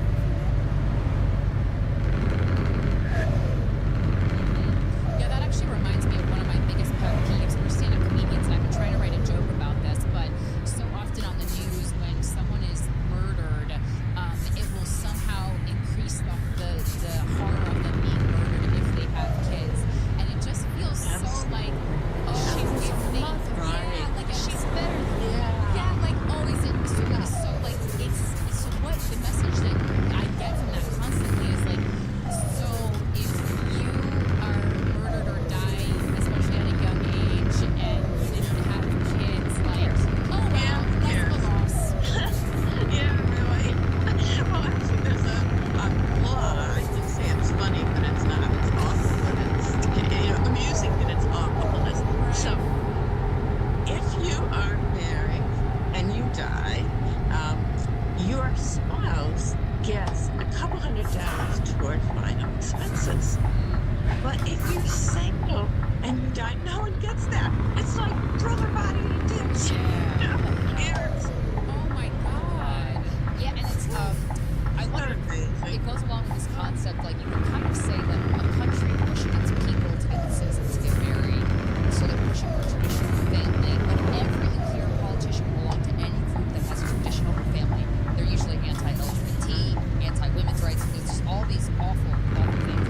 But it goes kind of hand in hand, like one of the most dangerous types of people to capitalism is somebody who's self-actualized and loves themselves and doesn't feel empty or shallow, hollow, or ugly, or whatever, or less than. And it's nice that it's coming kind of, we're talking about being single at heart at a good time when we're also encouraging people to get to know themselves on a much deeper level than they were ever encouraged to do so. And so hopefully that means that more people can realize this before they feel pressured to jump into a marriage. Because I feel like some people you meet and you're like, wait, you're engaged? You just met. How often happens? Right. Yeah, right. Is there? Great. Yeah, there's a lot of pushback from, this what my message is threatening to people who want to believe that the traditional way is the one and only good and valuable way to live. And so I do get pushback. That's so interesting. Do you have a comment in your head of something somebody said because they were so threatened by this idea? Because to me, I would say they're so miserable being married that they want you to also be miserable. Well, this is on page 262 of my Single at Heart book. This is an email I got. It says, "Hi, Bella. Just want to let you know that single people are inferior in every way. They're worthless, useless, lazy, and stupid. There's nothing I hate like single people. Anyone single is completely defective. Otherwise, someone would love them." Now, Bella, I know you found some macro aggressions there, but I want you to use all of your Harvard skills to understand it's entirely your fault. You're single, therefore you suck. You suck because you're single. Say it out loud. You are nothing. Worthless. That was that. I'm assuming that was a man talking to himself, or a woman. It could be a woman too. That was this person talking to themselves. They were talking to themselves. I mean, that's something. Jesus Christ. Yeah, and it's also, and it kind of makes me sad for the writer because the writer thinks, has it ingrained in, let's just say his mind, that just guessing that you, because you are unmarried and you don't have a romantic partner, that no one loves you. When I mean, you're pretty clear from your attitude that you're very loved. Yeah. You're one of the happiest people I've you're ever talked to. emanating love. Yeah. I mean, it just makes me sad that people think that, or people think like, if no one, we're a society of people waiting to be chosen, and I find that to be extremely depressing. You know, I haven't waited on a small scale to be chosen for like a prom or a date or anything, and certainly not on a large scale to be chosen. Yeah. You know, and you know, that goes to another one of the big points of my single at heart book, which is that single life, if you love it, if you embrace it and invest in it, it's a more expansive life. So we understand that love is more than just romantic love. That intimacy can include sexual intimacy, but it also includes emotional intimacy. That relationships aren't just romantic relationships. They can include friendships and relationships with colleagues and friends and relatives and mentors and confidants, and all of those kinds of relationships are important. And so in that way, for the single at heart, the risk is not what they would lose if they did not put a romantic partner at the center of their lives, but what they would lose if they did. I wish that chills. Yeah. Oof, that's gorgeous. Yeah, and I think to speak to that, like a problem that I see as I get older is, as more and more of my friends find, you know, the one, or get married, or have kids, like these people that I've spent my whole life with, like they just have less time for me, right? And also their interests become different from mine, and it doesn't mean that I like them less as people, but we're just on different paths. And I know you created this Facebook group, but do you have any other recommendations other than that? Like, so how do we find people that are on similar journeys? Because I'm really interested in that, in finding people like that. I found a little through Wicca, but that's not the norm. Yeah. Yeah, you know, I think we need more ways to do this. Right. And I think as the idea, the concept of being single at heart becomes more widely known, I think there will be more people who will self-identify as single at heart, and will be open to friendships. And what's really great, if you do find, I know I'm not giving you great suggestions for how to find these friends, but they're not available. if you do, yeah. So, well, I think they may be, but they're not saying that they're single at heart because it's so stigmatized. People say, "Oh, you're just fooling yourself. You're not really happily single." What's great about having friends who are single at heart is that they are really present in the friendship. So they're not looking past you for the romantic partner who might be on the horizon, or they're not thinking about a partner who might be waiting for you at home. And they're not going to do what people who get coupled do, which is demote you from, you know, maybe you used to go to dinner, now you go to lunch, or maybe they saw you a lot, now they see you maybe once in a while. Yeah. So it's a whole different kind of friendship. Yeah. Well, I ended up spending a lot of time with straight men because I've found that even when they are in relationships, they still live like they're single at heart. So that's all straight men are single at heart. That's been my fix for it. Funny. Yeah. But yeah, no, like truthfully, it's not like because we're stand-up comedians, I think we actually have the luxury of being around a lot more older single people than most people have access to. So that's certainly been good. But yeah, unfortunately, when you're like most women, even female comedians, I think are still distracted, as you're kind of saying, by this quest that society has put us on, where we're looking for the one. Whereas men, I mean, I said it to be joking, distracted by tits, but like I kind of am serious. Like they live like they're single at heart, or they're not on a quest to find the one. They're just on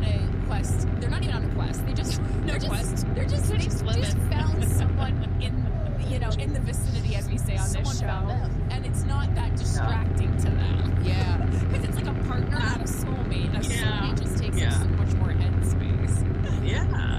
Well, I love that you're stand-up comedians, and I think you should come up with gigs to do about this. I mean, take the role of someone who's single at heart and what they're really thinking to themselves. So imagine, for example, when someone shows their engagement ring and everybody around them squeals like, oh, that's they make fun of that.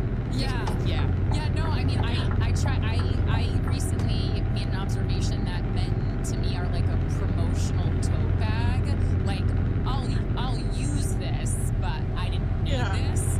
And oh my gosh. On date nights, no one will laugh, but on Monday through Thursday, cackles, because you can't laugh at that in front of when your boyfriend's paying the bill. That's not good. Okay.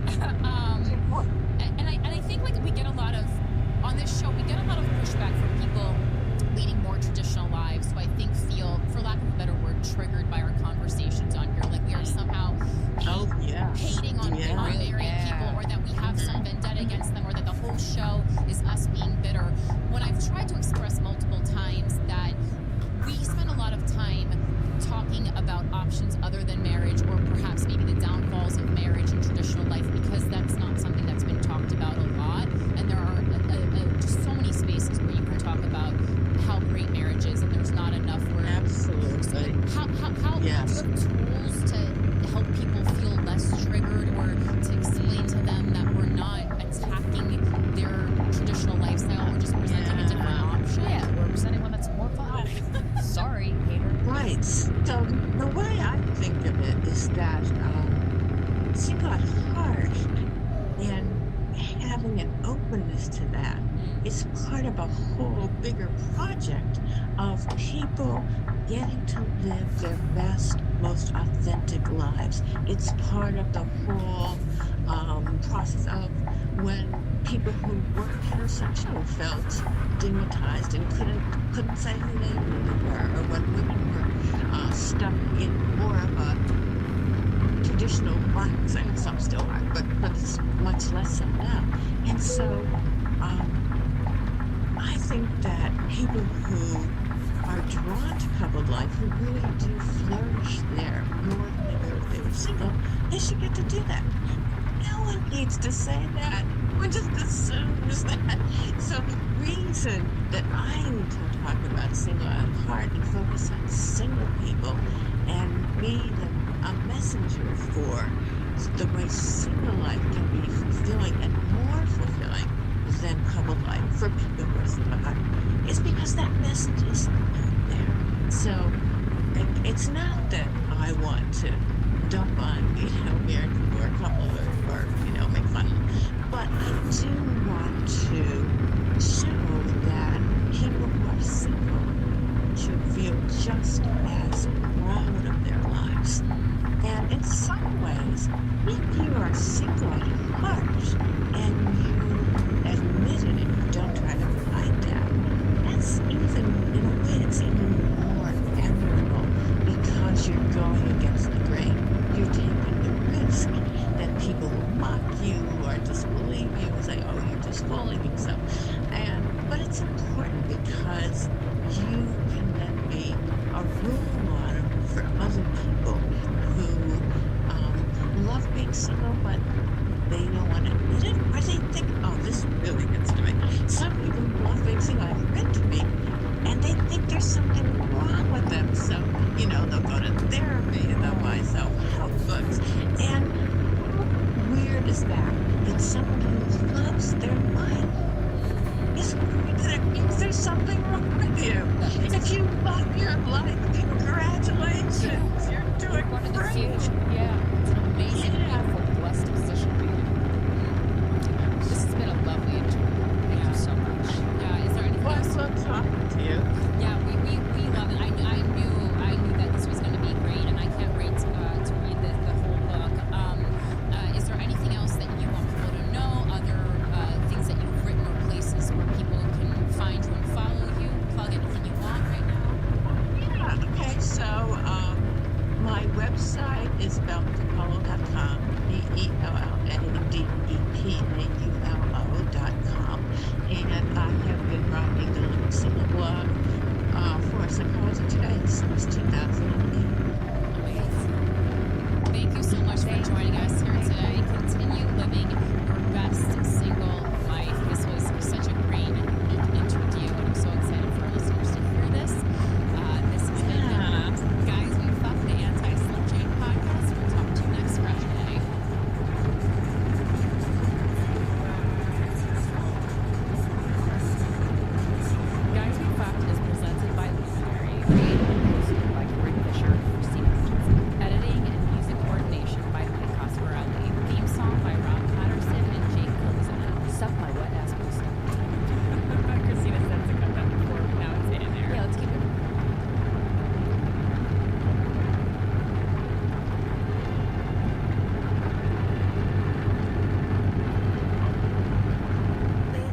seatbelt, drink enough water.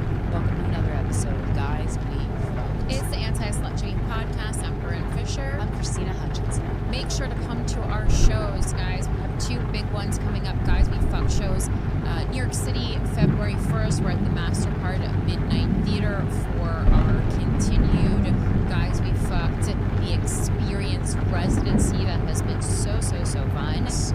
And then Los Angeles, our grand return to the Comedy Store in the main room is on February 14th. That's right, that is Valentine's Day. It's an 8 p.m. show. The ticket link is officially up, so make sure to get those. That's one show only. We haven't done that in so long, so you're gonna want to get tickets to that. Bring a date, bring a group of friends, do whatever you want. Just see you at the show. Very excited. And if you want to send us an email, it's sorryaboutlastnightshow@gmail.com. The subject line says, how do you get past the ick? You don't. You move on. Yeah, you get another boyfriend. You get a new boyfriend. Yes, a long-time Luminary listener here for more advice about things I don't want to admit to my therapist yet. I'll just get right into it. Oh man, I'll step in though and say, I wish you would though. Otherwise you're wasting your money and your time. You gotta say the truth to your therapist. Yes, your therapist is gonna judge you. I mean, they're not to your face. They That's are. fine. Everybody judges. Everybody is judging. Yeah, it's fine. But like, then just go and find your therapist's Instagram and be like, I'm taking advice from this person. A little background. So I'm 28 and have a 26-year-old boyfriend whom I live with. We've known each other for over 8 years and always had a strong connection and attraction to each other. But we finally got together about 3 years ago now. That age gap has leveled out. We're both busy with work and school. I'm a graduate. Okay, I wouldn't call 28 and 26 an age gap, but okay. For women, maybe. I think not really an age. yeah, it's the same age. We're both busy with work and school. I'm a graduate student and he does stem cell research, which is great for our relationship because we have lots of other things to focus on other than each other.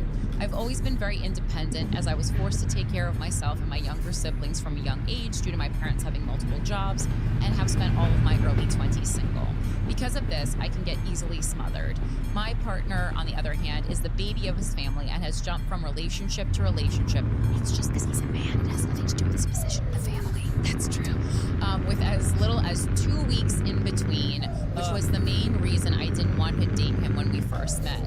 He had a long-term girlfriend in high school, which quickly changed to his college girlfriend, who he dated for 5 years. Wow. And now he's been with me for 3. He really wants a cheerleader. Yeah, he originally claimed that there was about a year in between me and his college girlfriend, only for me to find out that they were still hooking up only 3 months before we started to rekindle things. Well, I guess he was saying like we weren't official, we were just hooking up, which, In man terms, that means they weren't dating. so technically, yeah. my fingers were in her pussy, sure. Yeah. But was she my girlfriend? Ugh. Exactly.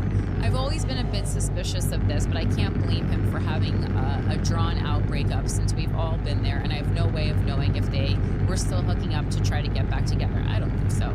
If they were just fucking because it was familiar or some combination of both. So here's my main issue, which is that having a boyfriend can be so exhausting, and it's giving me the ick. Correct. Just having a boyfriend is giving you the ick. Yeah. It's not the Correct. way he ate a sandwich or how he wears his pants. I've really never related to an email more. When we're not in our normal routine, having a boyfriend gives Mike the ick. I just meant having a girlfriend, but yes. Yeah, no, it's like, It's a lot of work. It is so much maintenance, and then you go, I just don't know that the payoff is there. Yeah. That's true. I just don't. It depends on your personality. Yeah. When we're not in our normal routines with school and work, he wants to spend every waking moment together. That's a problem. This week he decided to work from home a couple days and take the other days off so he could spend time with me now that I'm on break from school. Tell me you don't like that. Yeah. Let me be clear and say that I did not ask him to do this, nor did he ask me if I wanted this. Because it's for him, not for you. He's doing it under the guise of it being a gift to you, but it's a gift to him, which is all gifts that men have ever given me. Hey, honey, I got you this lingerie. Well, yeah, I mean, Merry basically, Christmas. Christina's absolutely right. It used to be like a running bit on sitcoms, but like it was actually very high-level societal commentary, but they couldn't just like be so forward about it. Right. So they're like, oh, this is a funny joke. When Tim Allen gets Jill a chainsaw, we're all for Valentine's Day, we're all laughing, but really, that's not funny. It's actually really not funny. Got you all the cooking supplies you need, honey. Yeah. Stay in that kitchen. Yeah. was even looking forward to having a good chunk of time per day while he was at work to spend with myself and enjoy a quiet apartment before we go on a 7-day vacation together. Oh my God, that sounds. Oh, I feel suffocated for you. Oh God. The week before vacation, I always try to see my boyfriend like 2 seconds. Yeah. 2 seconds. Totally. I text him, I say, do you have your passport ready? And that's about it. I went from busting my ass on finals to being around him 24/7 for the last 4 days. That's rough. I wanted to leave, but I was sick from the COVID booster and drained from school. What? Still think of COVID boosters? No, I don't think so. I wish I could say that he wanted the time off from work to maybe get a little R&R and quiet time to himself, but he's woken up every morning this week by asking me, what are your plans for the day? Oh, you have a golden retriever boyfriend. Okay. Yeah. Which I know is his way of trying to tailor his day to fit mine. There's just a certain way he asks to hang out that makes me viscerally aware that no amount of time we spend together will ever be enough for him. Oh, that's your gut telling you what's up. Enough for him. Yeah. Sometimes I'll be sitting on the couch alone with 2 headphones, and when I hear, want to find a show to watch, like I'm not already doing something that explicitly doesn't involve him. You gotta go in a room with a door. Yeah. To be honest, I didn't even know people like him existed before we got together. Yeah, this is a little much. He really can spend a full 8 hours straight with me and wake up wanting more. Ugh. As much as I've wished at times that I could match his energy, it's just not in the cards for me. My free days before getting into this relationship were my time to recenter myself and decompress from the week. Gotta recalibrate, baby. Now, all of my free time has somehow become our free time, and I often wonder if my boyfriend has any idea how to be alone. No, he doesn't. And that's a real big problem. I've brought this up to him multiple times in many different ways, but have you ever brought it up to him in a clear, direct way? Because it seems like you've probably done it in passive ways. Directly. Maybe you should go see your mom. Yeah, exactly. You can't do that. You have to be like, I need to be alone for my own sanity and inner peace. And for that to happen, I need to be the only one in our home. So you need to figure something else out. And you can also have like a serious conversation about it concerns me based on your relationship history that perhaps you don't need to know how to be alone and never mind a breakup. What if you fucking die or something? Are you just gonna keep bouncing from partner to partner for the rest of your life and ignoring the fact that you don't know how to be with yourself? That's no way to live. And say that's not a partner that I want to be with long term. Break it down. Sometimes involving me breaking down in tears because I get overwhelmed at how exhausted I am when I finish a long stint at work or a tough exam, just to be immediately met with the question, what should we do today? That sounds like hell, girl. Yeah. That sounds like hell.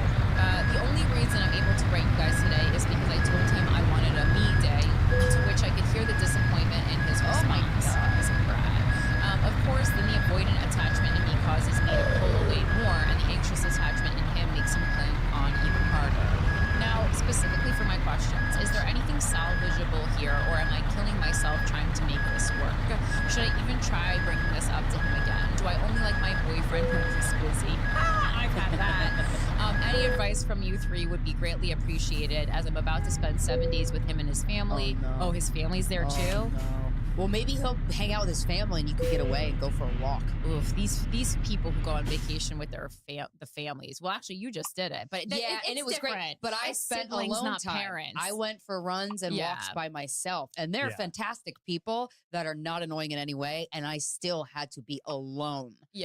For hours, at least a couple of the days. I could spend time with a boyfriend's siblings. It's the parents that's the problem, because you feel like you just always feel like a child around parents, even whether they're yours or not.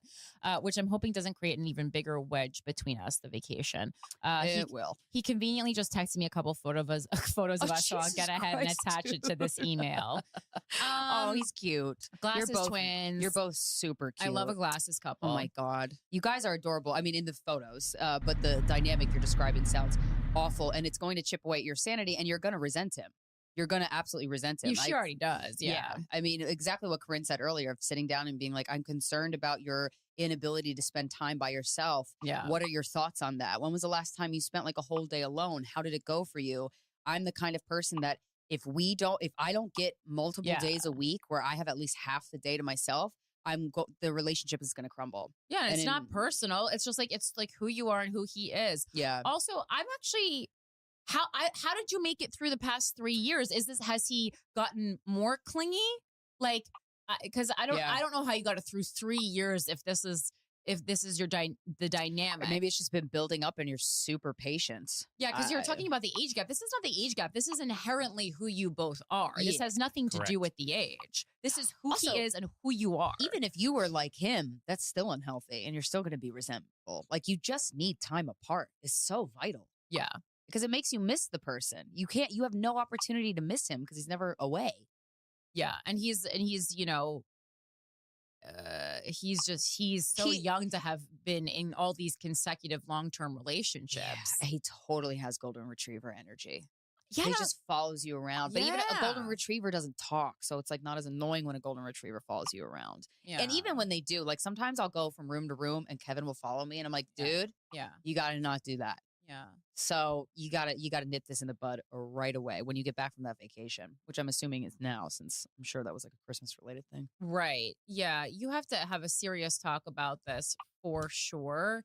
And I also curious, like, so so he loves this, you know, commitment so much. I'm also curious, do you know the reasons why he broke up with his previous girlfriends? I think that's information that could be helpful. You know, if I'm assuming they've had enough. Yeah, I'm assuming they initiated it just because of that's, you know, usually it's the feminine energy who initiates it. Although you have a bit of a masculine energy, so it's possible that he could be the feminine energy and you're the masculine energy, in which case he would be the one initiating breakups. I can't tell. It's hard from an email, but you have an assertive energy. There's been so many times over the years where I've cried to my boyfriends. I'm like, you just need to get away from me for like a while and just don't talk to me. I'm not even mad at you. I just don't want your energy in the room. And it has nothing to do with you. Oh my God. And then when I'm alone, dude, being alone, being the only one in your home, it's blissful. It's heaven. It's the best gift you could ever give to yourself is alone time. Truly. I don't know how so many people are sharing apartments. I don't either. My lease is up soon. Yeah, and then you're about to do it. And we were just having the conversation today, and I was like, I don't want to give this up because I need my own space. And he's like, I totally get that. My apartment's small. And I'm like, so you're not going to do it? No, I'm gonna. But like, we want to find a second place, kind of, you know. We always want to have two places, one in the woods and one of his or both of ours, you know, apartments in the city. And the lease is coming up too soon. Like I just don't have time to get a place, but I'm extending it for a couple months because I need it. Like I'm not seeing him tonight because he's working, and I'm like, I'm so excited. And I love that guy. Like he's one of the best boyfriend I've ever had, but like, oh my God, my alone time. You just walk around naked, you masturbate, you play piano, you get your shit done. So much stuff. Or you just don't fucking hear another person breathing. Yeah, that's the best part. That's a big part of it. Honestly, it's the best part because even when they're in the other room, you know they're there. It's not the same. Yeah, there's like, I mean, like I've had boyfriends who I can be with for many days and like they don't bother me, but it's not common. No. And even still, you need your time to yourself. So you got to have that conversation, baby girl.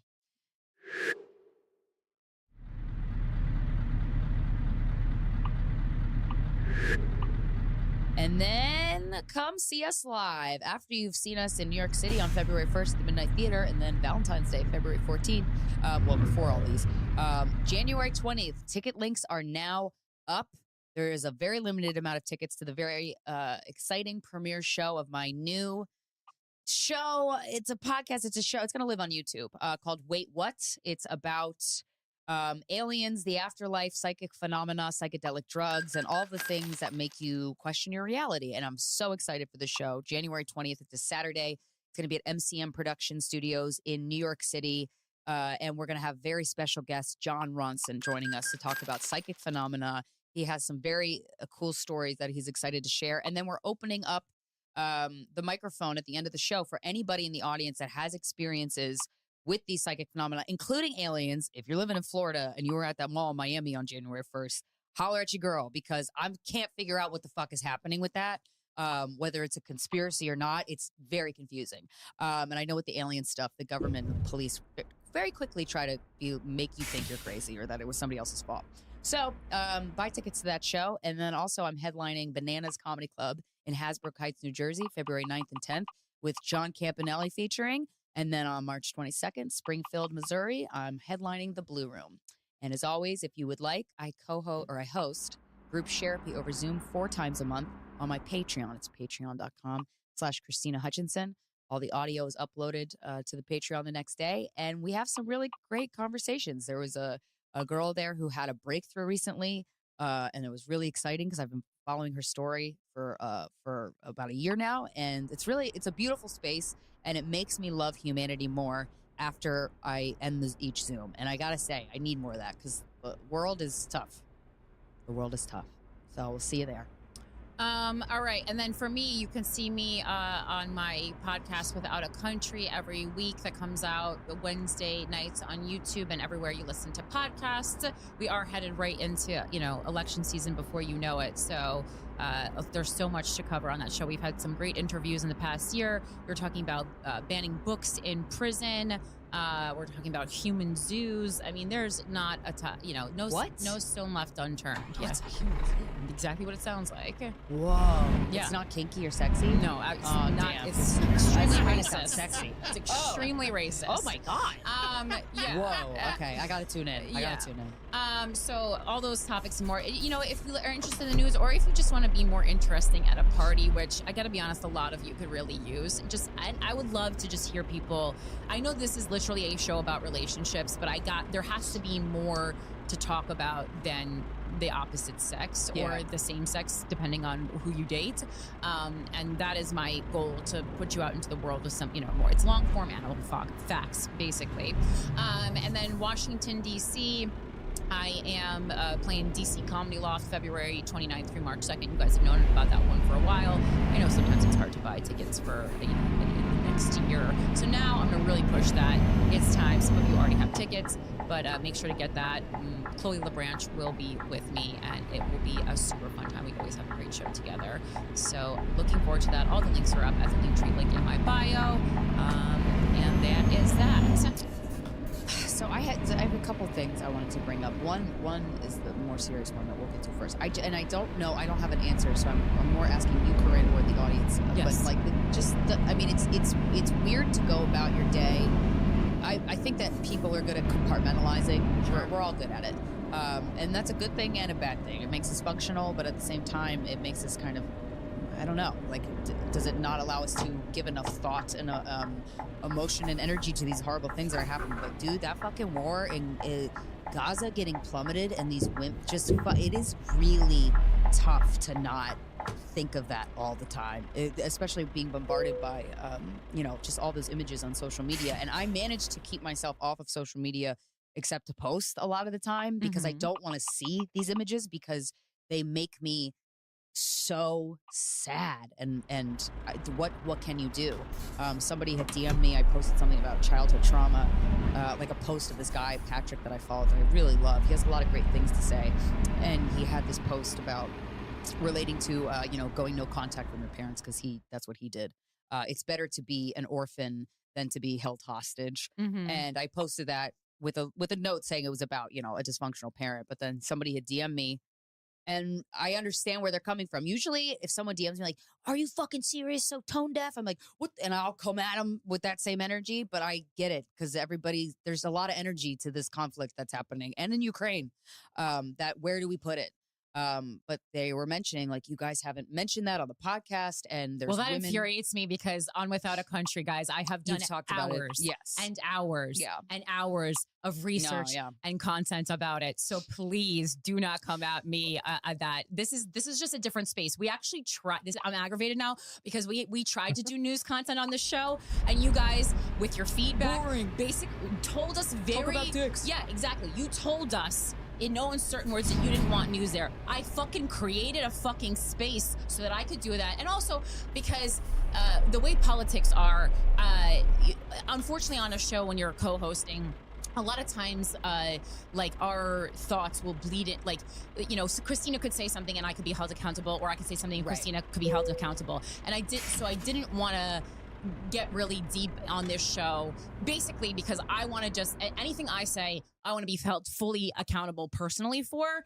And that's a big part of the reason that I started Without a Country. So I could talk freely and not worry about basically fucking over Krystyna's career or how she felt about I just could go on my own rants and rampages and talk about stuff for hours on end that just don't have a place on this show. Yeah. And like we talked about, feminist issues and stuff like that we'll still bring here.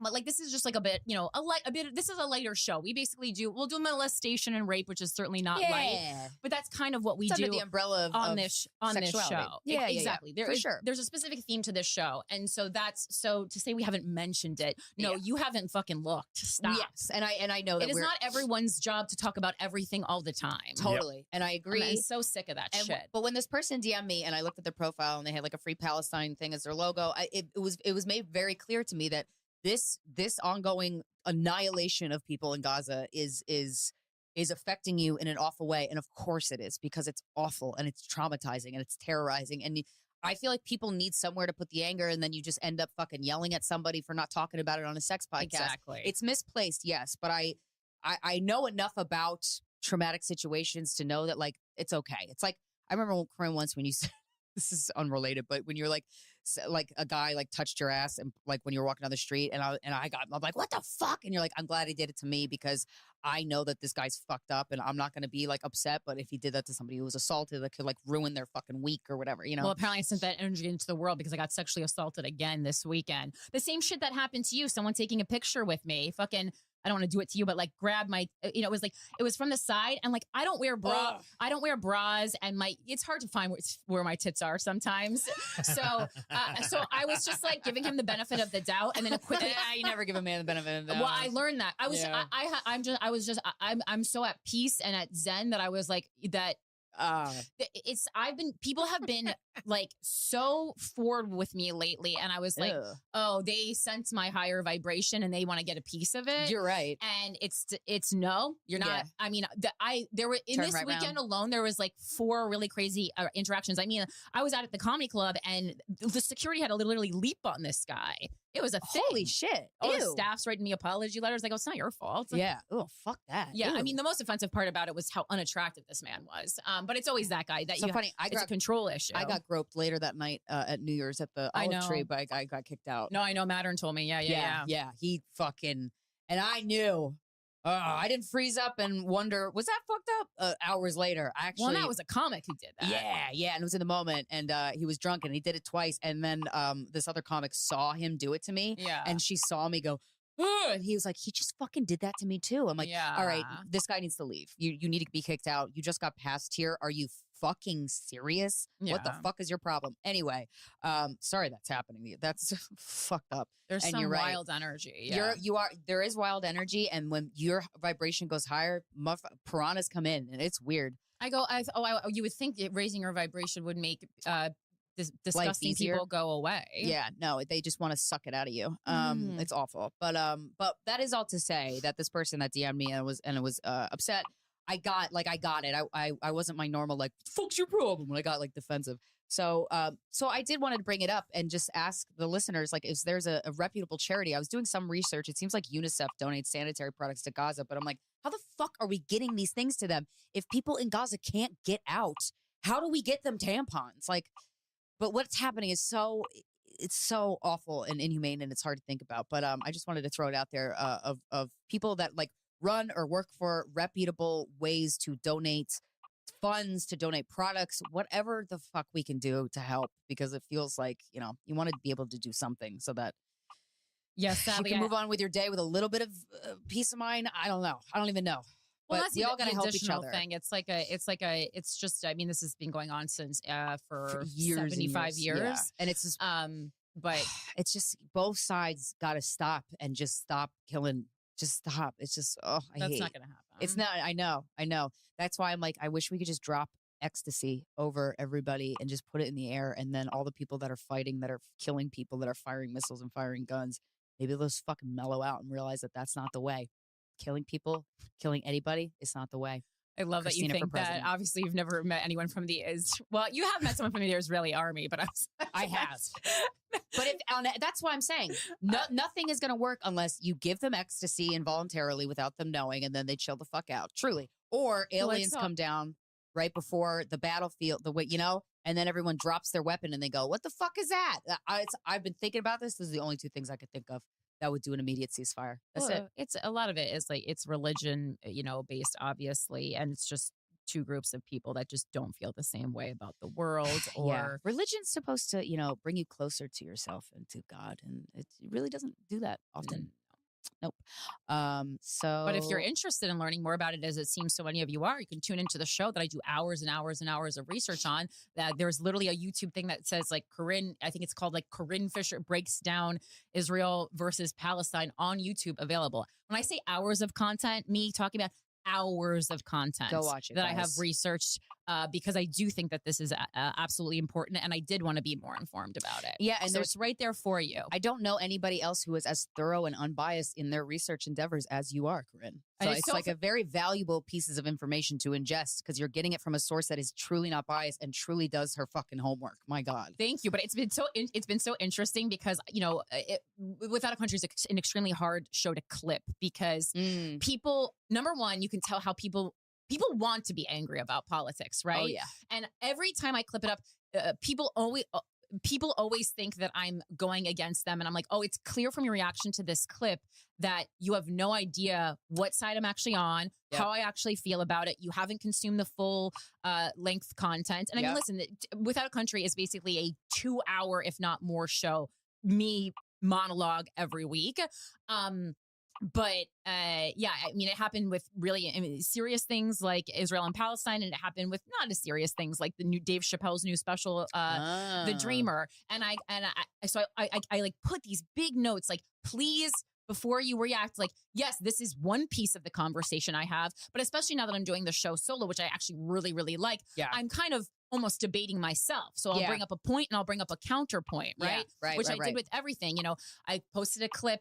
I posted a lot of clips, about, and I posted one clip about the rise in anti-Semitism. So everyone assumes, especially because being Jewish, that I am pro-Israel. I go, that's not the case. That's not the case. Yeah. But what I do think is I did see a very I saw a wild uptick in anti-Semitism, like violent anti-Semitism in New York City. Yeah. And that can't be. Yeah, that can't be. That's so also fucked. And the history of Jewish people being murdered and annihilated throughout time is just disgusting. I've tried to learn about it as much as I can, and it's awful. But it's it's awful. And but if you look at a situation, you kill a small number of people, and then you basically just do away with an entire section of people, which is what happened. It's like there's a lot of conspiracy too that Netanyahu was in cahoots with Hamas, at the least sat on the note. Yeah, basically, which is a wild,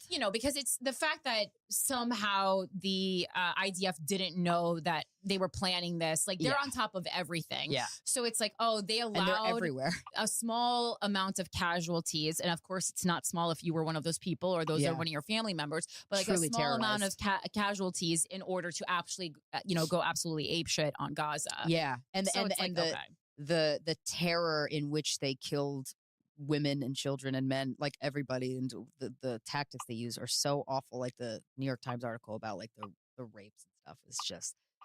Whew. But there's also there's also been so much misinformation, so it's very hard, especially if your main news source is Instagram. Fake pictures, which is a big problem that we were also discussing.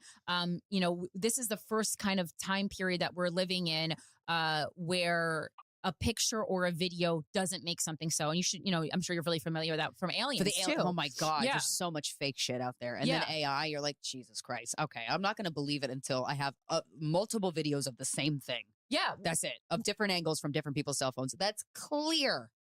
Yeah, they did like an interview. God, it was like with some big media head. And they asked him, what do you think is the most pressing issue for journalists and media outlets today? And he was like, it's 100% the sharing of misinformation. But he's like, I'm not talking about like Donald Trump level, in quotes, fake news. He's like, I'm talking about high level AI created fake videos and photos. And again, going into the presidential election, you really need to check your sources. See, remember when there was for Israel and Palestine, there was like God, there was something going around that they were like putting babies in ovens, like the Palestinians were putting babies in ovens or something. And I saw a lot Cutting of babies' heads off. the pro-Israel people. And I go, I just don't know that this is happening. But there was photos and all this stuff. So, and I just did extensive research and I was like, there's not really any God proof bless that you this looking is at those true. photos. Because they're fake. There's Right. you know? And it's so important. And it does take a lot of time. It takes a ton of time to look into this. And then also Why it's most like, people don't do it. and it's also like, I mean, I want everyone to know about it, but like, I don't want to hear every like dipshit idiot podcast host talk about something that they learned about that month. Right. Yes, I agree. You know, and if you have that's not helpful. That's how misinformation spreads. Yeah, I want to hear about